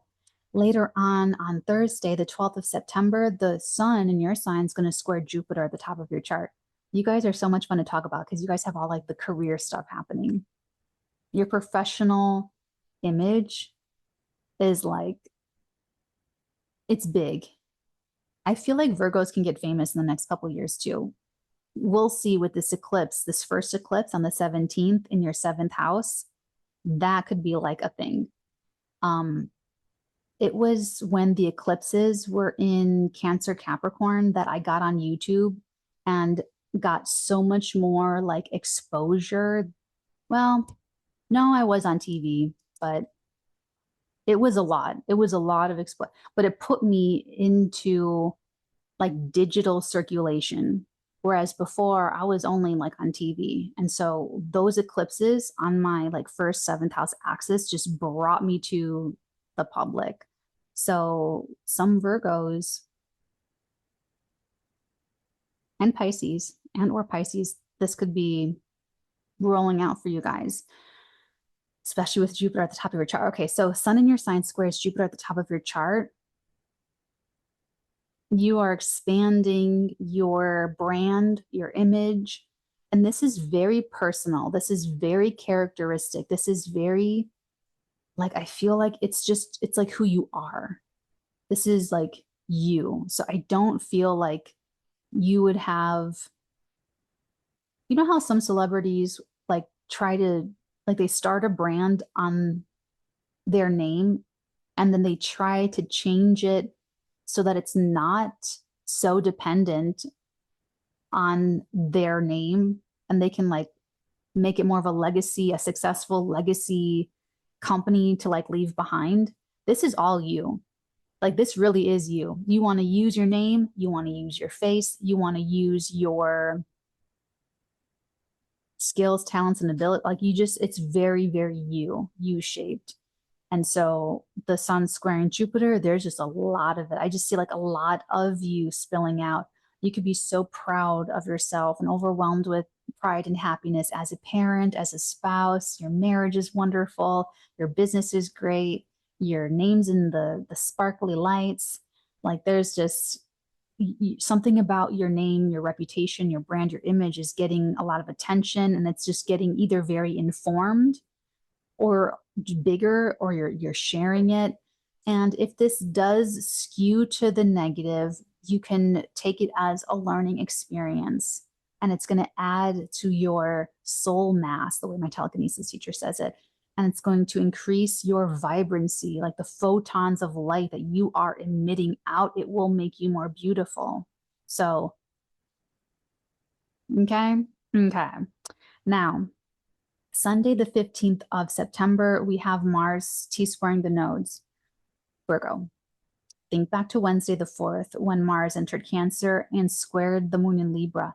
You are trying to create justice when it comes to money, finances, your skills, talents, and abilities, the people that support you, the people that you bond with or that you have not been able to bond with for whatever reason. It looks like it's your friends, groups, or associations, though. And so if there's been any injustices in these areas, especially with how you think, like I could see that, like, there's this one Virgo that I suspect it, I have a feeling, she just got really bad advice from an astrologer that I would not trust like that. And I couldn't, I tried to get to her, tried to help her and save her. But like, that's when the nodes were in Scorpio, Taurus. So you have, so look to Wednesday the 4th, see what was kind of coming up. There was probably a value difference, a value judgment difference between you and friends, or you and a friend, group, association, community, social media, or goals. Now Mars is going to be here for months, from now until the spring of 2025. Virgos are cutting away friends, groups, associations, maybe even changing how you post online or what you post, or how, how you show up on your social media. But they're cutting the dead weight. They're dropping the dead weight. And what you want to do as early as Sunday the 15th, Virgo, is take everything you've learned about your values, how they've grown and evolved and changed, the new goals that you're setting for yourself, and use that momentum to act or defend a bond that's healthy for you, a connection that is good for you. It would be another person who's very independent. You have Aries on the 8th house. That's anyone that's like glomming onto you, like super attaching to you. That's not how it goes for you. That's not how it works. You need to bond with another person. You're both moving in the same direction. They can take care of themselves. You take care of yourself, and you're just in the same direction. You're looking over at each other and you're heading the same space and able to bond in that sense and motivate each other, inspire each other, make each other better, but not through shittiness, judginess, competition, proving each other right or wrong, not through conflict. So I see you guys, Virgo, is going to be really changing goals for the future, retirement plans, friends, communities, and it's going to be because of your evolving values. And it's going to lead to deeper connections, more authentic connections, and like I just see like deeper bonding, or just like appropriate bonding. Like I said, if there's like any injustices over the last few years, then you will be very motivated to align with other people that have like the same goals as you and get it done. And then other people let those superficial allies just fall off, because the ones that are like the real ones are just going to make you sparklier. Add so much to you. Okay. Love you, Virgos. Thank you so much for taking up the Virgo mantle of consciousness. Please join Patreon as a free member. Have a great week, and I hope to see you there. Hello, my beautiful Libras, sun signs, moon signs, and rising signs. Welcome to your week ahead. Okay, so you guys are doing this quarter moon on Tuesday, the 10th of September, from Sagittarius, your 3rd house. And the sun is in your 12th house of secret sorrow, self-undoing. So for you guys, there's going to be a mental health challenge, a communication, news you get, a sibling bothering you, a cousin, a neighbor. There could be just something that just like strikes you. It just strikes a chord. It just does. Like it just does. I see you being very kind of okay. So you guys are getting this like on Friday. So take the weekend to set yourself up to be busy with things that are important to you so that you can refocus on it and try to take your mind off of it. Because I don't want you like just spinning, and ruminating and stuff. This could also be a challenging communication where you're in an argument with someone, maybe a neighbor, a cousin, a sibling, but it could be any communication. It could even be meeting someone that you meet someone new, but they're like unsettling. They just like something just bothers you. So it could be a little bit stressful, but you really want to be very self-reflective on this. It's more so your subjective experience of this. It may not have any merit, whatever you're worried about or whatever's scaring you or whatever the news is. It could even just be like a headline. You see like a headline on like social media or in the news or something, and freaks you out. So for you, the challenge will be internal. You have to be very disciplined and have some good mental health resources. I like the Stoa app, but for that app, I'll like binge it for 2 weeks or 6 weeks, and then I won't open it for 6 months. So, have like a YouTube playlist of like stoic video. Oh, I should make one for you guys. I hope I remember that. Just have some, even get fun with it. Make like a shoebox over the weekend of like, break in case of emergency, mental health crisis, and just, you know what I'm saying? Do it when you're nice and like healthy and clear thinking and can think ahead of time for yourself is what I would recommend over this weekend to help with whatever that is that's going to come in on Tuesday. Then on Thursday, the 12th of September, we have the sun squaring Jupiter from your 12th house to your 9th house. So you guys had a stressful summer too, with all of this mutable stuff impacting like your beliefs and how you see the world and your perspective and everything. So you're due for an update. You're due for a deep reconsideration of your world beliefs, of your own psychology, maybe spirituality, maybe psychic vision, maybe some talking to dead people, maybe. Can't make any promises. And so again, Thursday, it's almost like you start the week and you're like, oh, and you try to talk yourself out of it. And then you get to the end of the week and you're like, ah, it's like, it didn't go away. Well, no, it's not. So, keeping an open mind is going to be your best friend. Otherwise, the universe is going to pry it open, and it's more traumatic that way. That's all.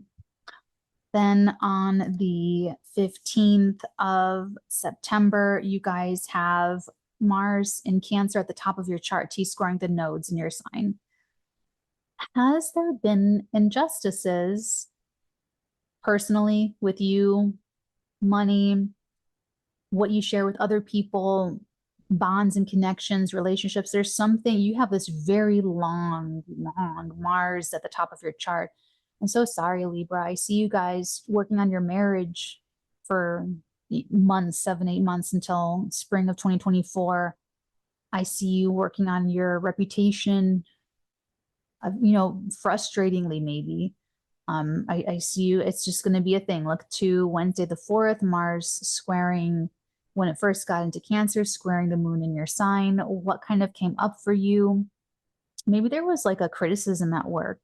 Maybe you got laid off. Maybe you were demoted. Maybe, there was something kind of maybe like a little bit could have just felt like an attack. Maybe even like a professional, like if you're a business owner, maybe another business owner said something kind of critical or criticized you or, something like that. So you do have to redo, you do have to go back and act differently. It's just not good enough anymore, is what happens when we go through a retrograde. It's like, this isn't good enough. It's not cutting it. We got to elevate. We got to see this differently, do it differently. And so with Mars T-squaring the nodes, it's you're at like a huge life crossroads. This could be your spouse taking the transit, that your spouse is now going to have issues for the next 8 months until spring of 2025. Or maybe your boss is going to have issues, or you as a parent will have issues. And it could be aggressive. It could be really emotional. Honestly, it can go as low as people want it to go with this Mars in Cancer. But I really recommend you reconnecting with any kind of sacred rage that you need to, doing your own healing and being assertive, either in your career, being assertive, not aggressive, as a parent, being assertive, not aggressive in the marriage, to take everything you've learned about your own shortcomings and how you've needed to grow and how you need to be self-responsible for your own balancing so that you do not blame and project other people. Take everything you've learned so that you can act differently to serve the needs of your child, your spouse, your clients, your audience. You can go so much deeper with that. We will in the Mars video. I still have to hold back for a little bit, but it's going to be a long, arduous transit, and you could get kind of tired. So, but you want to look at last few years, any injustices that both ways, you to other people and other people to you. It's all coming up now. This is a lot of karmic reckoning, okay? All right, Libras. Love you guys. Have a great week. Make sure to join the Patreon as a free member and have access to the freebies. Watch my remote viewing in 5 minutes video. You can still participate. Thank you so much for taking up the Libra mantle of consciousness, and have a great week. Hello, my beautiful Scorpio, sun signs, moon signs, and rising signs. Welcome for comment to your week ahead.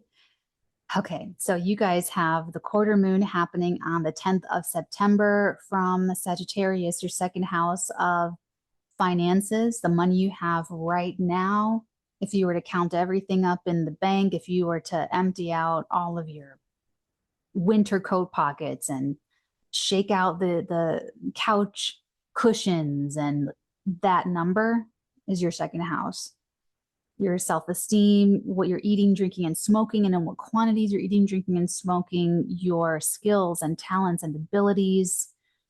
The moon's there giving you very big feelings about this and informing and maybe even galvanizing all of this stuff. And it's squaring the sun in Virgo in your community house, friends, groups, associations, plans for the future. So you may be sort of like inspired to set a bigger goal for yourself, and must reconcile with the material limitations, or realize you need to acquire a new skill or spend some money or invest in an app, or there could be something like that happening. Maybe it's like a divergent something online, social media, doesn't have to be, but there's some kind of challenge. Maybe it's a self-esteem challenge. Maybe it's a financial goal challenge, but you will overcome. You guys are indestructible. So you will persevere, whatever it happens to be. And you're meant to overcome it. It's a crisis in action. You're meant to take action, doing things that help you increase your self-confidence, but not materialistically, that kind of stuff. Okay. Then on the 12th of September, you guys have the sun in your 11th house of friends, groups, and associations, squaring Jupiter in your 8th house of bonds, boundaries, what you share with other people. This summer gave you a lot of feelings, gave you a lot of education, psychically, emotionally.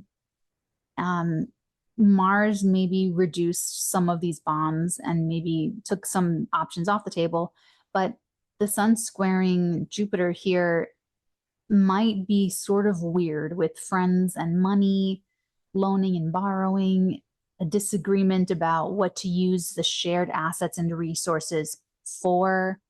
And, maybe you and friends agree to pull your money together and buy an investment property. The stunt guys used to do this.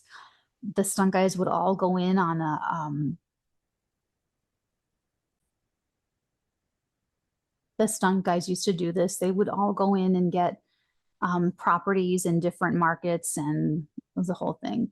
But maybe you and some friends go in on a property, or you decide you want to go in on an investment property, but maybe there's like a very big disagreement on where or which one, or no. So it could be something like that. Or maybe you and a spouse or you and a partner are good on the sharing of everything, but one decides they don't want kids anymore, or one decides they do want kids now. And it's like, ooh, that's a very different life path. It's like there's something, but there's how do I put this? I feel like it could bring new friends in and new opportunities, or just opportunities to bond and grow closer and share. But I feel like you're a Scorpio, so for you, it might feel like too much too soon, or more than you bargained for, or not where you were expecting, and you might just have some reactions to that, so, or a friend shares something with you, or, maybe a friend is like opening up to you and you're like, whoa, something like there's something there. Or maybe you may be sharing something through social media, maybe sharing a deep experience or sharing something from your 8th house that you've learned, and you're publishing it. So that'd be cool. And then on the 15th of September, we have Mars T-squaring the nodes of fate. So Mars is in your 9th house of philosophy and travel, gurus, guides, mentors, higher education, but it's foreigners, but it's anything that broadens your horizons and really pushes the edges of your life view, your life experience, and shows you that there's even more. Mars is going to be here for a very long time. So you are here to, if you are the mentor, guru, guide, you're going to be redoing maybe you're redoing your materials. You're acting differently though. And I feel like because Mars is going to be like setting wrongs right, you may need to connect with your inner guru and be pushed to share your story on a global stage.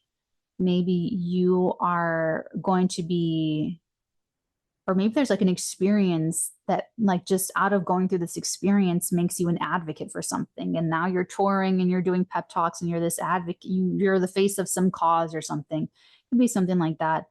If there was injustice and you didn't get the chance to do that for whatever reason, this Mars retrograde is going to put you in that spot where it's like, okay, now Scorpio is here to share this message, be in higher publishing, or to travel the world. If maybe you were trying to relocate out of country and you were not able to do it for some reason, this could be, okay, here we go, making that happen. But you have the South Node in Libra. So you want to take a look on Wednesday, the 4th of September, what was going on, because this could also just be a lot of fighting with the foreigner about your beliefs, fighting with gurus and guides and mentors and teachers, and maybe behind the scenes, or it bothers you, something just really bothers you. Hopefully they're not attacking you. Like if there's someone attacking you, they could be really critical. You don't want any gurus or guides or mentors or teachers that verbally abuse you. I don't think I have to tell you that, but I just want to say it.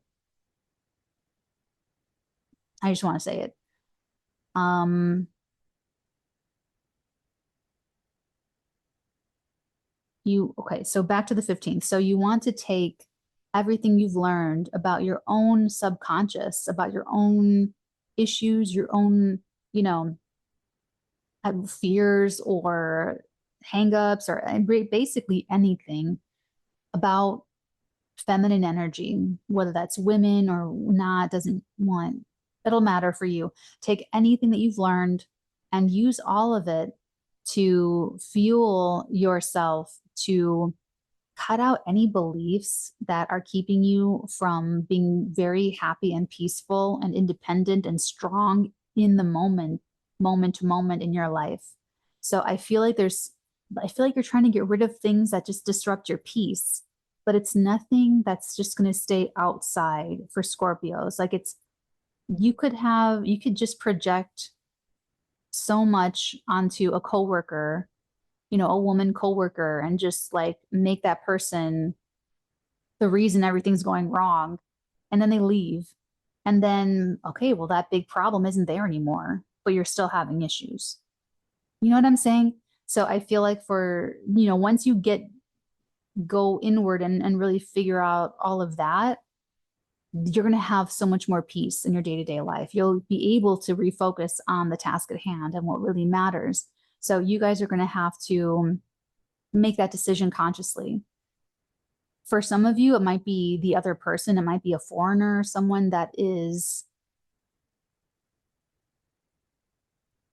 if that's the case, it could be someone is so disruptive, or it's the travel. Something is so disruptive that it really fucks up your day. It's like they're impacting your productivity. You're not able to get the work done. You're not able to you know, you're behind on deadlines and so you want to keep that from happening and use how you're meant to believe differently and see life in the world differently. Use that to motivate you to create justice for yourself psychologically in your subconscious mind. And you did have the South Node in your sign like the last couple of years. So it could have it could have been bringing out, you know, not your best, sparkliest self and not your best trait. So, you know, if you were on the injustice side of things, this is going to be just correcting that, you know, these adjustments. So be open-minded to seeing the world differently. And if you were trying to get a teacher too, if you were trying to learn something or trying to go to school and or like trying to relocate, trying to find a mentor, guru, guide, and it didn't work out, this could be when it does work out. And you could find that person or come under their tutelage and get that mentorship and that guidance. And if that's the case, then you're just going to really be working with them. You're going to be really working with them. And okay, let me help you with this. Remember when I said before that like you should never be verbally abused by a teacher, guru, guide, mentor, and that I shouldn't have to say that? When I'm in that role, I am never upset. I'm never angry. Nothing ever bothers me. I'm always perfect for all of my students and proteges and acolytes. Any hierophant that I have and have ever had, every high priestess that I have ever had, have only had perfect Natalie. When I'm a mentor, I am completely removed from Natalie, the person. I am a straight channel for my protege, for my my client, for my whatever. No one is ever going to say anything that makes me mad or bitter or jealous or angry or like anything. I always stay in my power. I always retain the power. I've never even been close to yelling at someone or being frustrated with someone or judging someone. I want you to have that same standard for anyone that you choose to learn from. Okay? And if you do that, if you like qualify that person, then this like Mars retrograde, like the angst of it, the frustration is just going to be learning the material, taking in the material, applying it, integrating it, and you're like, oh, you know, but it won't be because someone's harassing you or that you're fighting with somebody. You know, we don't want that. So trying to help you guys out here. Or you know, a foreigner. You don't want a foreigner that's like, nah. That's get out now. Scorpio, I'm telling you, get out now. So, okay. Love you guys. Thank you so much for taking up the Scorpio mantle of consciousness. Please join Patreon as a free member. Take advantage of the freebies. Watch the remote viewing in 5 minutes video. You can still participate. Have a great week ahead, and I hope to see you over there soon. Hello, my beautiful Sagittarius, sun signs, moon signs, and rising signs. Welcome, willkommen to this week ahead. Okay, you guys have the quarter moon in your sign. It's taking place on a Tuesday, the 10th of September. Moon's in your sign. You are going to be feeling extra star of the show. You guys are going to feel like your needs are like the most important right now. And it's going to square the sun in Virgo at the top of your chart. Your needs and what you want and what you are saying is going to be in direct conflict with your boss, your spouse, your business partner, your, you know, any of those types of people. Or you may feel, if you are a parent, you may resent your role as a parent because it's like you have to sublimate part of yourself to be the parent, and you may resent that and feel some hard feelings about that. It could also just be like anything that you want in your life that you just may feel frustrated because you have to be the professional person, or you have to either be in that role, or it's that person in that role. You know, the spouse is telling you to rein it in, or the boss is telling you no, or not yet, or, you know, something, and you're all like resentful towards it. I would say to keep a very open mind and to think 3 times, think thrice before speaking this week, Sagittarius. Just trying to look out for you here, because you're also very visible right now. And with that quarter moon, you're even more visible. So your displeasure, or, you know, if you disagree with what the boss says and you think that you're criticizing them like behind the scenes or something, it could get out, you know, or maybe you think that you're going to just like tell them straight up why you don't agree with it, and and then you get, you know, a consequence, and you're like, and it's like, well, why'd you say that? You know? So it's very like, I just wouldn't say anything. If you don't like it, if you don't like something, change it or leave. Like, and if you can't change it, leave. So if you are in your own business, you can change it, and you use that frustration and to motivate yourself to make your business better, make your legacy better, make your reputation better. That's what I love about the whole entrepreneurship thing, and the fact that we get to make really great quality videos nowadays and like all this stuff. It's like, you don't have to wait. You don't have to wait for anybody. You don't have to ask for permission from anybody. So same thing here. If you're upset about something, do it differently or leave. If you don't like the job, leave. If you don't like the boss, quit. But don't sit there and try to argue back and forth and try to change the other person, or change the boss, or control the situation and be all shouty. Because like I said, you're very visible right now. Okay? Okay. Thursday, the 12th of September, we have the sun in Virgo making a square to Jupiter in the 7th house. This is more very visible public stuff. I like this though, because this could mean like an influx of customers, clients, audience attention, if you do anything on like, you know, social media. But it can also make you aware of relational dynamics, professional relationship dynamics. And you're here to get an education in relationships while Jupiter is in the sign of Gemini. So it's going to be bringing a lot of details, a lot of information, a lot of feedback. And again, I would be very humble throughout this whole thing, because you may get some feedback that, like review, maybe someone reviews your product and they complain about the gasket and they leave a bad review. You might want to attack them for being so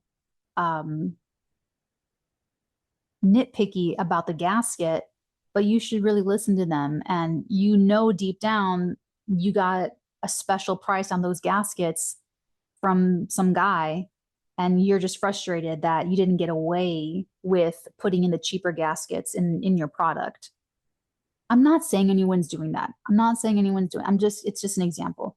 Like, just, it could be, you know, your spouse that is growing and evolving, and they're not the same person that you married, and you're like, hey, what gives? And they're like, hey, I'm allowed to grow.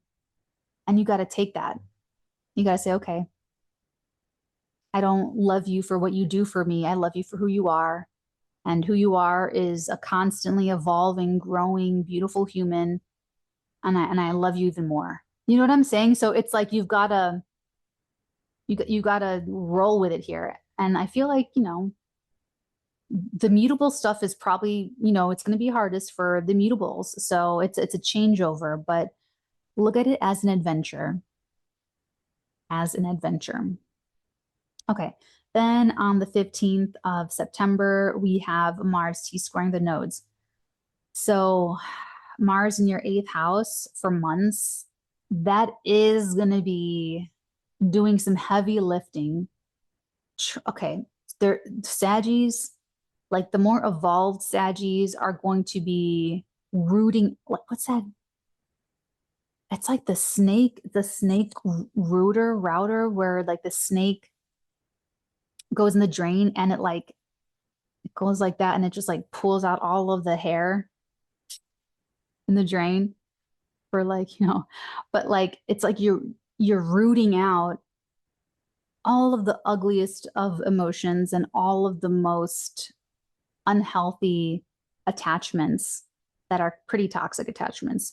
So Mars is going to cut and sever and create justice wherever you are not authentically and fairly and healthily connecting to another human being, but also your attachments to anything, your attachments to and your relationships to food or working out or sleeping or this part of life or the sex life with your spouse or your friendships and the closeness with your friendships, childhood traumas, early adulthood traumas and experiences, like all of it. It's bonds and boundaries and debts and taxes where we owe people karmically what they owe to us, and like hard feelings where we don't let things go.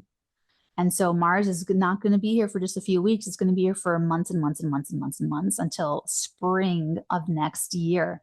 Saggies have a very, very long time to work this out. It's just going to be frustrating.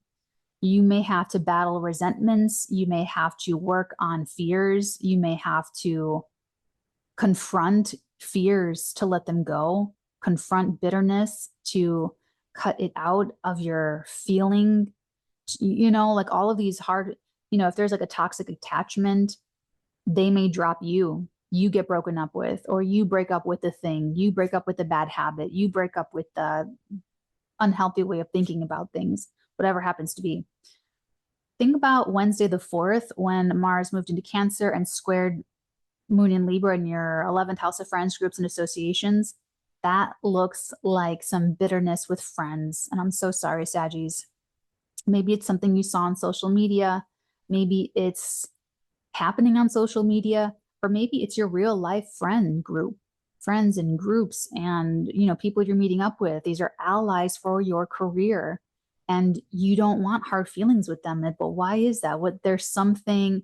You could have felt it Wednesday, but it's going to be a big thing. And you may see more of that coming to life around the 15th of September.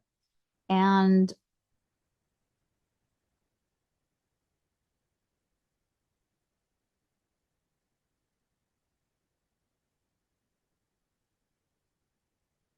this does not have to be 7 or 8 months of you stewing about something with your friends, or resenting a friend, or being jealous of a friend, or I don't know, something weird though, right?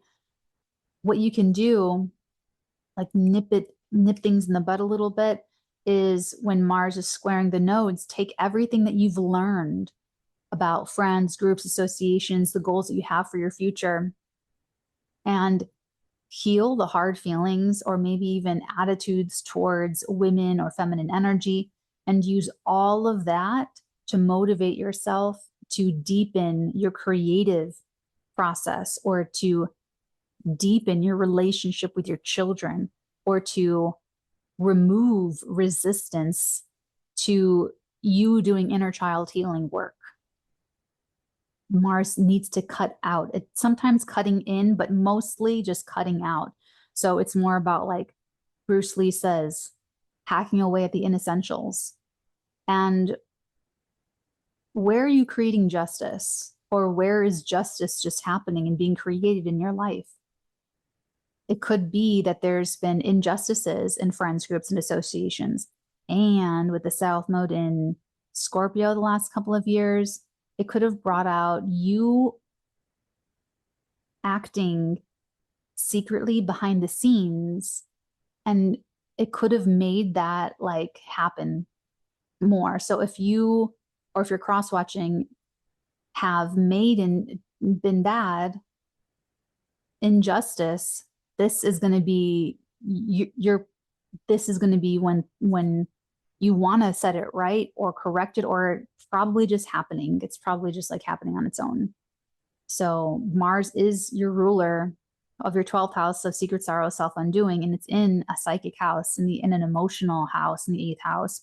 So you will be thinking, if you did, or I'm kind of more so speaking to cross watchers. No one on my channel is like that, is doing anything like that. But like, if you did, or if you're cross watching and that Saggy did over the last few years,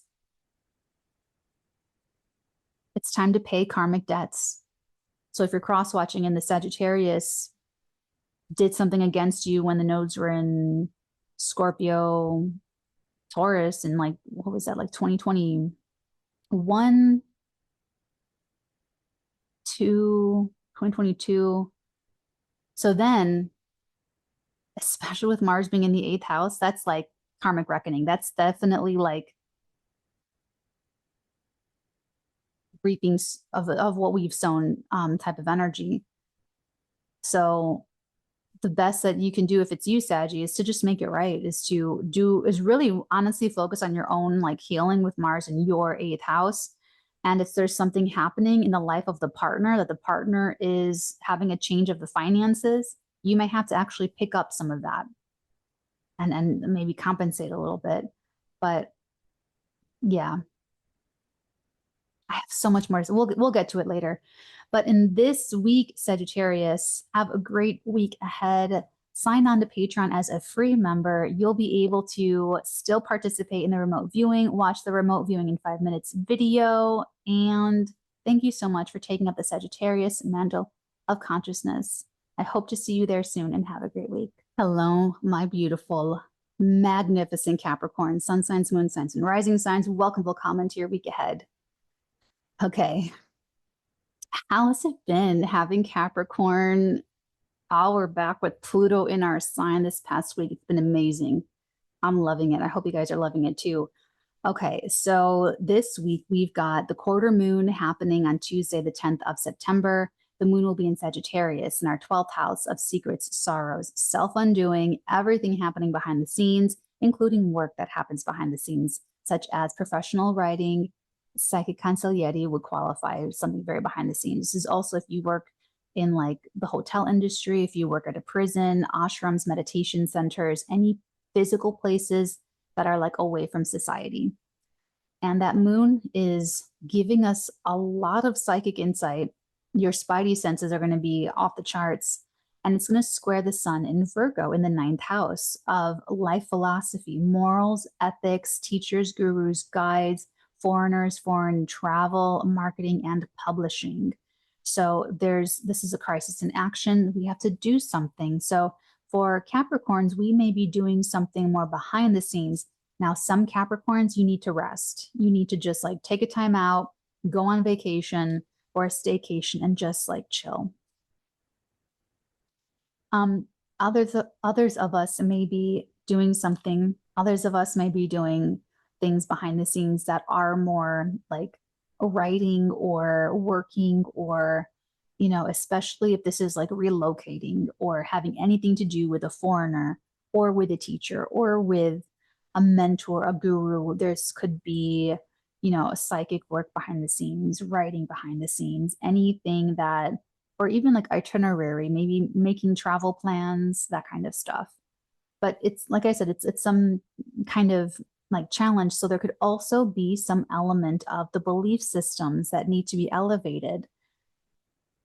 So my Mercury 𝚑𝚘𝚎, the one that really messed me up in August, that morning I had a Zoom session with my telekinesis teacher. And I feel like this quarter moon could be just like maybe like a therapy session or a mentorship session, you know, a teaching moment that just maybe overwhelms that session didn't overwhelm me. It was like a different download, but it was like when you connect more with like psychic people, we're like psychic activators. So I will make other people, regular people, more psychic. I will make sort of psychic people more psychic. I'll make anyone more psychic. Same thing. My telekinesis teacher makes me more psychic. You know what I'm saying? So it's like you could have some kind of experience that expands your awareness or your ability. A teacher could show you something about yourself, which would be great if it's like a psychic thing. Or you know, foreign travel could show you something more about yourself. You know, it could be very insightful and educational. And the thing to overcome would be to pay attention. Just pay attention to what you're seeing and what's being shown and what you're talking about and what's happening, and just fully participate and just understand how to detach. If there are any, like if you're all Eeyore about it for whatever reason, detach and observe what you're being taught, observe what is happening. Okay. Interesting. Then on Thursday, the 12th, we have the sun in Virgo in our 9th house, making a square to Jupiter and Gemini in the 6th house. I feel like we're going to have to change our schedules again. And here we go. So yeah, that could be a break in the schedule. There could be traveling. There could be, I would keep an open schedule around those days, around Thursday, because there could just also just be business or work that you've got to tend to, but maybe a lot of it, or maybe new things that you've got to take care of that are like, you know, someone emails you a DocuSign and you've got to rush home to open it on your laptop to see it and read it all, or like it's not working on your phone and you got to, you know what I'm saying? Like it could just be, you've got to like answer things and do things and maybe increase your contact. That's what I'm looking for. Increase your contact with coworkers, managers, immediate supervisors, and staff. Maybe even getting like doctor results back, or just working on your health. Maybe you're getting a new trainer, health trainer, and or maybe you're learning about these things from someone that knows all that fitness stuff. Okay. And then on the 15th of September, we have Mars in Cancer squaring the nodes of fate. So think back to Wednesday the 4th, when Mars first entered Cancer and squared the moon in Libra at the top of our chart. This is very visible. Mars in Cancer is very, very, very visible for us. And so it's going to be not just like 45 days, but like months and months and months and months and months of Mars being in Cancer. So there's no two ways about it. Even though the 3 trines to Saturn and Neptune, it's going to be making this one opposition 3 times to Pluto in our sign. There's no working around it.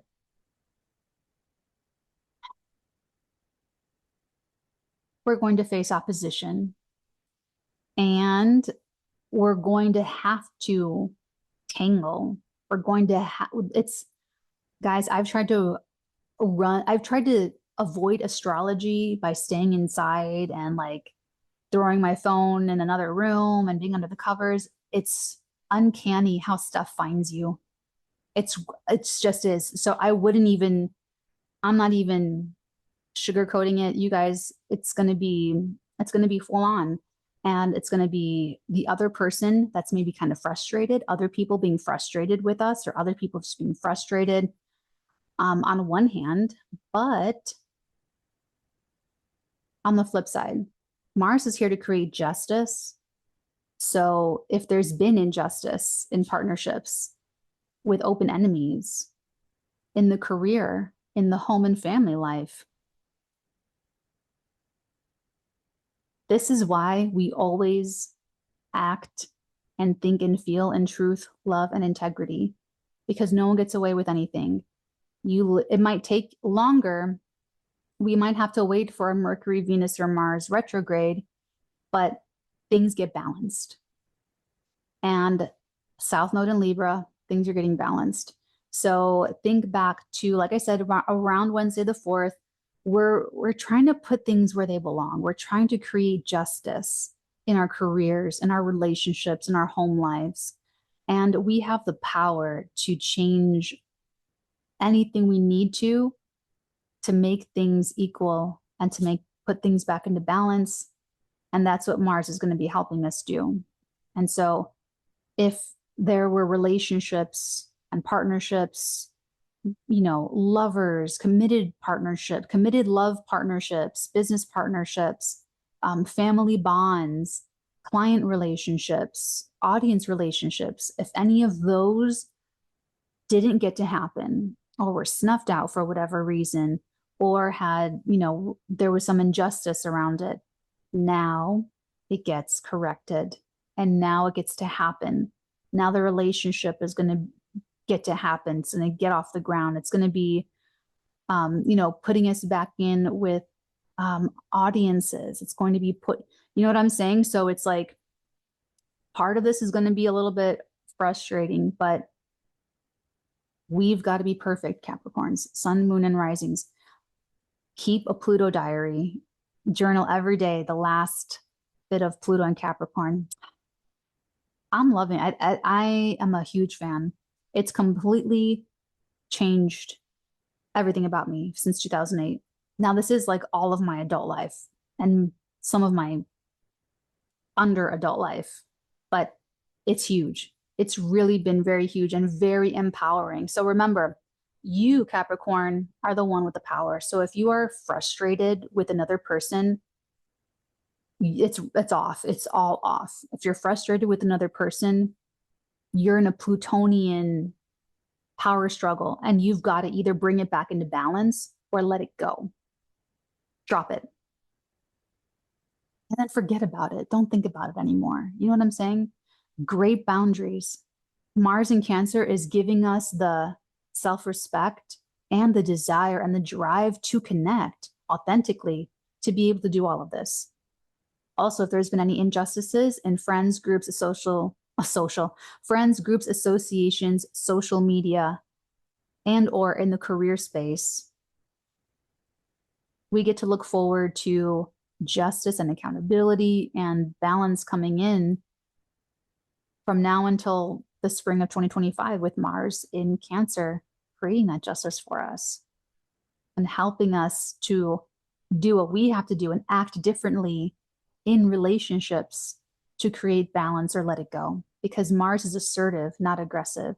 You want to be assertive in your relationships, but not aggressive.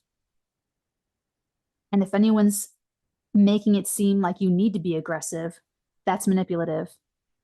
Jump. Run. Looking at the clock. Run in the opposite direction. You do not want any kind of enmeshment or toxic connections. Like it'll fall off. It'll fall apart anyway. That's not the vibe. So when Mars squares the nodes on the 15th, you want to take everything you've learned about your professional reputation, how you want to show up in the world as a professional, maybe even parental consciousness, spousal consciousness. Take everything you've learned and use it to make the changes you need to make in the relationships to feel better, your emotional seat of security, or to help fix the family. Some of you are heads of households. Some of you are like heads of the table or becoming heads of the table as the North Node in Aries continues and finishes out. And this is part of making those executive decisions as the head of household, as the head of the table. So I do so much more of the pep talk in the September overview over on the Patreon, to my Capricorns especially, because it's like leadership consciousness. But that's what you want to do, like in the nutshell. Okay, Capricorns. We also do Capricorner, which is specially channel tarot messages for Capricorn. I do the Celtic cross, and I do 2 layers, and I do clarifiers, and I do oracle cards. It's lovely. And yeah, Capricorn, please join us on the Patreon as a free member. You can still participate, watch the remote viewing in 5 minutes video, Oh my goodness gracious. Have a wonderful week ahead. Thank you so much. Thank us for taking up the Capricorn, your mantle consciousness. Have a great week. Have a beautiful week, and I hope to see you there soon. Hello, my beautiful Aquariuses, sun signs, moon signs, and rising signs. Welcome, welcome to your week ahead. My loves, this week we have the quarter moon happening on Tuesday, the 10th of September. It's in Sagittarius, your house of friends, groups, associations, long-term goals and plans and dreams for the future, squaring the sun in Virgo in your 8th house of bonds and boundaries and baggage. So this is another friends and money don't mix energy. This is another like almost like a track change. There's like a challenge. You're meant to overcome this challenge through taking action, and you may need to adjust your goals. You may need to adjust your social media. You may need to make changes with any communities that you are a part of or spearheading, maybe some humanitarian, causes that you're a strong advocate for. There may need to be some adjustments here. Or if you are saving for a future or something, there's some kind of, it's not exactly how you expected. And so it has something to do with your partner or someone else that you're counting on the future with. Now you're being informed that it's going to be a little bit different than what you had planned or what you had visualized. And so the adjustment could be very internal, that you've got to accept it. Internalize the change, accept the change, trust in the change, and move forward in confidence. Could also be something with an older sibling too. Then on the 12th of September, on Thursday, we have the sun in Virgo making the square to Jupiter and Gemini in the 5th house. This kind of looks inflammatory. You're either super happy, having the greatest sex of your life, working on your dream passion project, making art that makes you so happy and it's so healing, or your kids are driving you crazy. You're in a power struggle with the kids. You think differently than they do. You are fighting about STDs. There's like a fungal, I saw something about a fungal STD, I don't know, but like, be careful, always be very careful. Or you're in some kind of, that something is triggering you. Your lover or child, a creative collaborator, something, someone, somewhere is like triggering some deep-seated baggage that you just got to get over. I'm sorry, I don't mean to minimize it, but that you've got to confront. So this may help you confront some things that are acting as subconscious resistance, because it's unhealed trauma, it's wounding, it's something, a skeleton in the closet, or it's just financial. Maybe it's just financial, that there's some expense, incurred by your lover or a child, and and it's a little bit stressful that way. Or you can just go above and beyond, go a little bit overboard and like maybe overspend. So be careful there. Then on Sunday, the 15th of September, we have Mars in Cancer, T-squaring the nodes of fate. Think back to Wednesday, the 4th, Mars entered Cancer, squared the moon in Libra. If there's something bothering you, it's going to bother you for a very long time if you don't take care of it. Okay, so Mars in your 6th house. On one hand, I like that because Mars needs something to do. And there's a lot to do in the 6th house. So I feel like one of our and I'm an Aquarian moon. I always say that. But one of my go-tos for this Mars transit is streamlining my workflow, work, health, taking great care of myself, because Mars is going to be so great for that. And honestly, with the new moon, I've been so productive. I'm really happy. So but Mars with the square to the moon in Libra in the 9th house, it's almost like, for some aquas, it could be like a grudge or feeling resentful because you may be feeling like you're taking on a sacrifice, or, like if that energy, that beautiful Mars and Cancer energy, if it turns in on itself, Aquariuses, and especially if you're cross-watching, Aquariuses could victimize themselves, and they're the victim of something, and Aquarius has a grudge, and there's something weird about that Mars squaring moon in Libra in the 9th house. It's like a belief, it's like fighting with coworkers about God or, politics. You don't just let it go. Let it go. That's such a waste of this energy. This energy, you could get a whole new body. You could be a bodybuilder. You could be a freaking workhorse machine. Like you could do so much with this over the next few months. I just don't want you to stew and spin in anger and have nothing to show for it. I mean, of course, I'm a Capricorn. I just want to have something to show for everything, but you know what I mean. So what Mars wants you to do Sunday, the 15th of September, is take everything you've learned about belief systems, gurus, guides, mentors, foreigners, travel experiences, maybe something litigious, doesn't have to be, maybe your role as a mentor, your role as a guide, or your role as a teacher. Take everything you've learned and use it to work really hard on a communication endeavor, or to work on a relationship with a sibling or a neighbor, or to be more involved in the community, or to add something to your daily life or take something out of your daily life, but make some kind of adjustment to create justice. So you need to create justice for yourself and for your own life. And it's like a personal, private experience. So any aquas that are fighting with anyone, you're doing it wrong. Pluto's in your 12th house of secret sorrow, self-undoing. If you haven't been working out mental health, mental strength, I talk about this in my September overview for all 12 zodiac signs, that there are 3 things that need to be robust to make it. So if that's interesting to you, it's $11.11. You can binge everything in that tier and then toggle back down to the free membership. So there's just the 2 tiers. It's just I changed everything. I think this is it. I think this is what's going to work wonderful for everyone without putting anyone into any kind of financial harm, or for anyone to feel like they need to put themselves into financial harm to access all of these resources. So I'm putting it all in the 1111 tier. So yeah, if you are fighting the fights and the conflicts, absolutely not. And you're going to have this crazy Mars Pluto opposition thrice over the next long while until the spring of 2025. And so you really have to let it go.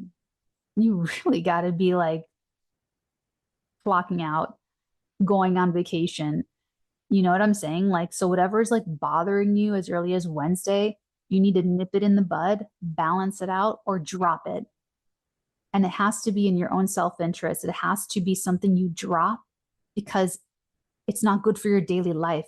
It has to be something you drop because it's eating away at your productivity. It's got to be something you drop because it is superficial, Libra, and it's not substantive. It's not authentic. It's not adding to your daily value. It's not giving you spiritual sustenance. It's not giving you camaraderie. It's not giving you, it's not adding to your daily life in a positive way. You got to balance it out or let it go.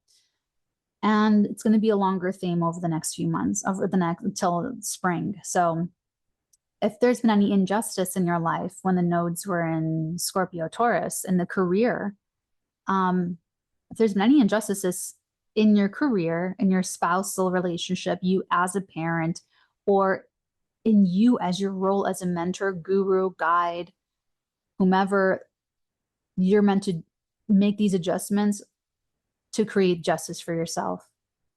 And it's going to be through what you're taking out of your daily life that has not been contributing to your health and well-being and productivity. And it's something that does not support you.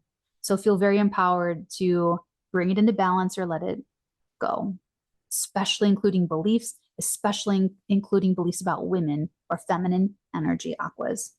Love you to pieces, my alien brothers and sisters.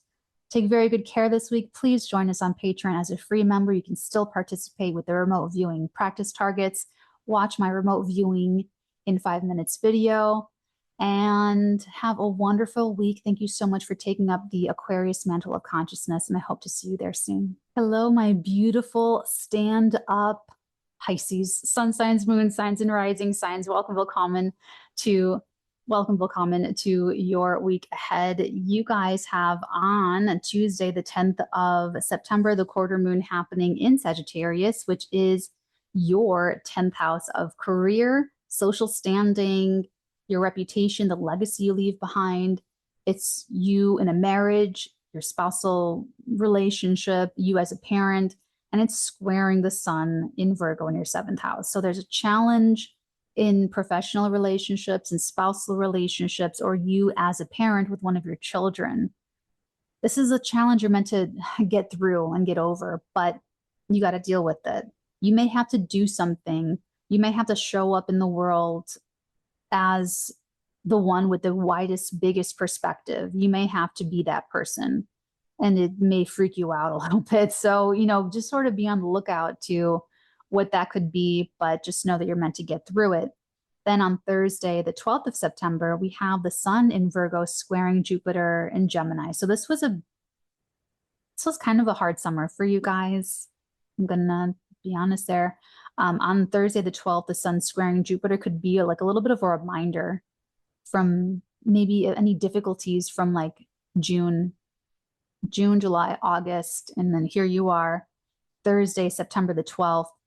You could have really big feelings about it. This can even be overflowing feelings with a roommate, with a family member, or anyone you consider as family. There could be a lot that comes out, and you might have a lot that comes out into this relationship, or and maybe they're giving you feedback, and they're sharing a lot with you, and they're wanting to make these big changes. It could even be that a partner doesn't get along with the family member, or a family member is criticizing the spouse, making it very hard for you. Sorry. On Sunday the 15th, we have Mars in Cancer in your 5th house, T-squaring the nodes of fate.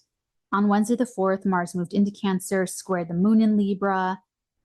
Mars is going to be stirring up your 5th house of true love, sex, dating, passion, romance, small business until spring of 2025. And they are normally only there for like a few weeks. So it's a very big deal. You're working through a lot of frustration, sexual frustration. I'm so sorry. Or you're trying so hard to conceive and it's very difficult, or you're having issues or trouble or contentious relationships with one of your or a few of your children. Now, if there's anything that came up Wednesday the 4th, it may give you an indication of something, but really what's happening is justice is coming through. So if you're upset and angry with your small business or with your love life or sex life, dating life, it's because there's been injustice before. You feel the energy trying to make it right and making it feistier. Mars T-squaring the nodes of fate on the 15th of September. You want to take everything that you've learned about bonding with other people, your approach to your relationship to things like eating and diet and anything that could be harmful to you, your attachments, your toxic attachments. The 8th house, Libra, is bonds and boundaries and baggage. So you're trying to create justice for yourself by clearing that out through getting what you want in your sex life, in your dating life, in your love life, creating art, expressing yourself. What brings you joy? What makes you so happy that you just get lost in it and you're in the zone and you're just like, you're not even here. You're just not drugs or alcohol or anything. This has to be like sports or art or music or something like that, or sex and dating. And so you're cutting out some bonds. Maybe you're going to be switching up sexual partners. And it's because it's like superficial. You're going along to get along. It's not meaty. It's not like a meaty, intimate, authentic connection. That's really what's going to satiate you guys. So so I feel like, you're going to be ready to let go of superficial connections where they're not meaty, they're not authentic, they're not like really juicy and satisfying. You're also going to be releasing toxic attachments to toxic women or ideas about women. And you want to use everything that you've learned about where those sexual relationships went well and not so well, or just bonds with women, bonds with feminine energy that went well, that didn't go well. Use it to make these adjustments so that you feel better about yourself. Because Pisces there's something going on that it doesn't make you feel good about yourself. Being connected with this person doesn't make you feel good about yourself. Being associated with this person does not make you feel good about yourself. So you're about to rediscover the joy of being you, of having your avatar and this meat suit. We're meant to use it to have fun and feel pleasure and be in joy, joyously. You know what I'm saying? I can go on more about this. I go more in depth in the September overview. It's on Patreon. Please join us as a free member. I love you guys, Pisces. Thank you so much for taking up the Pisces mantle of consciousness. Watch my remote viewing in 5 minutes video. You can still participate as a free member on the Patreon. Have a great week, and I hope to see you there soon.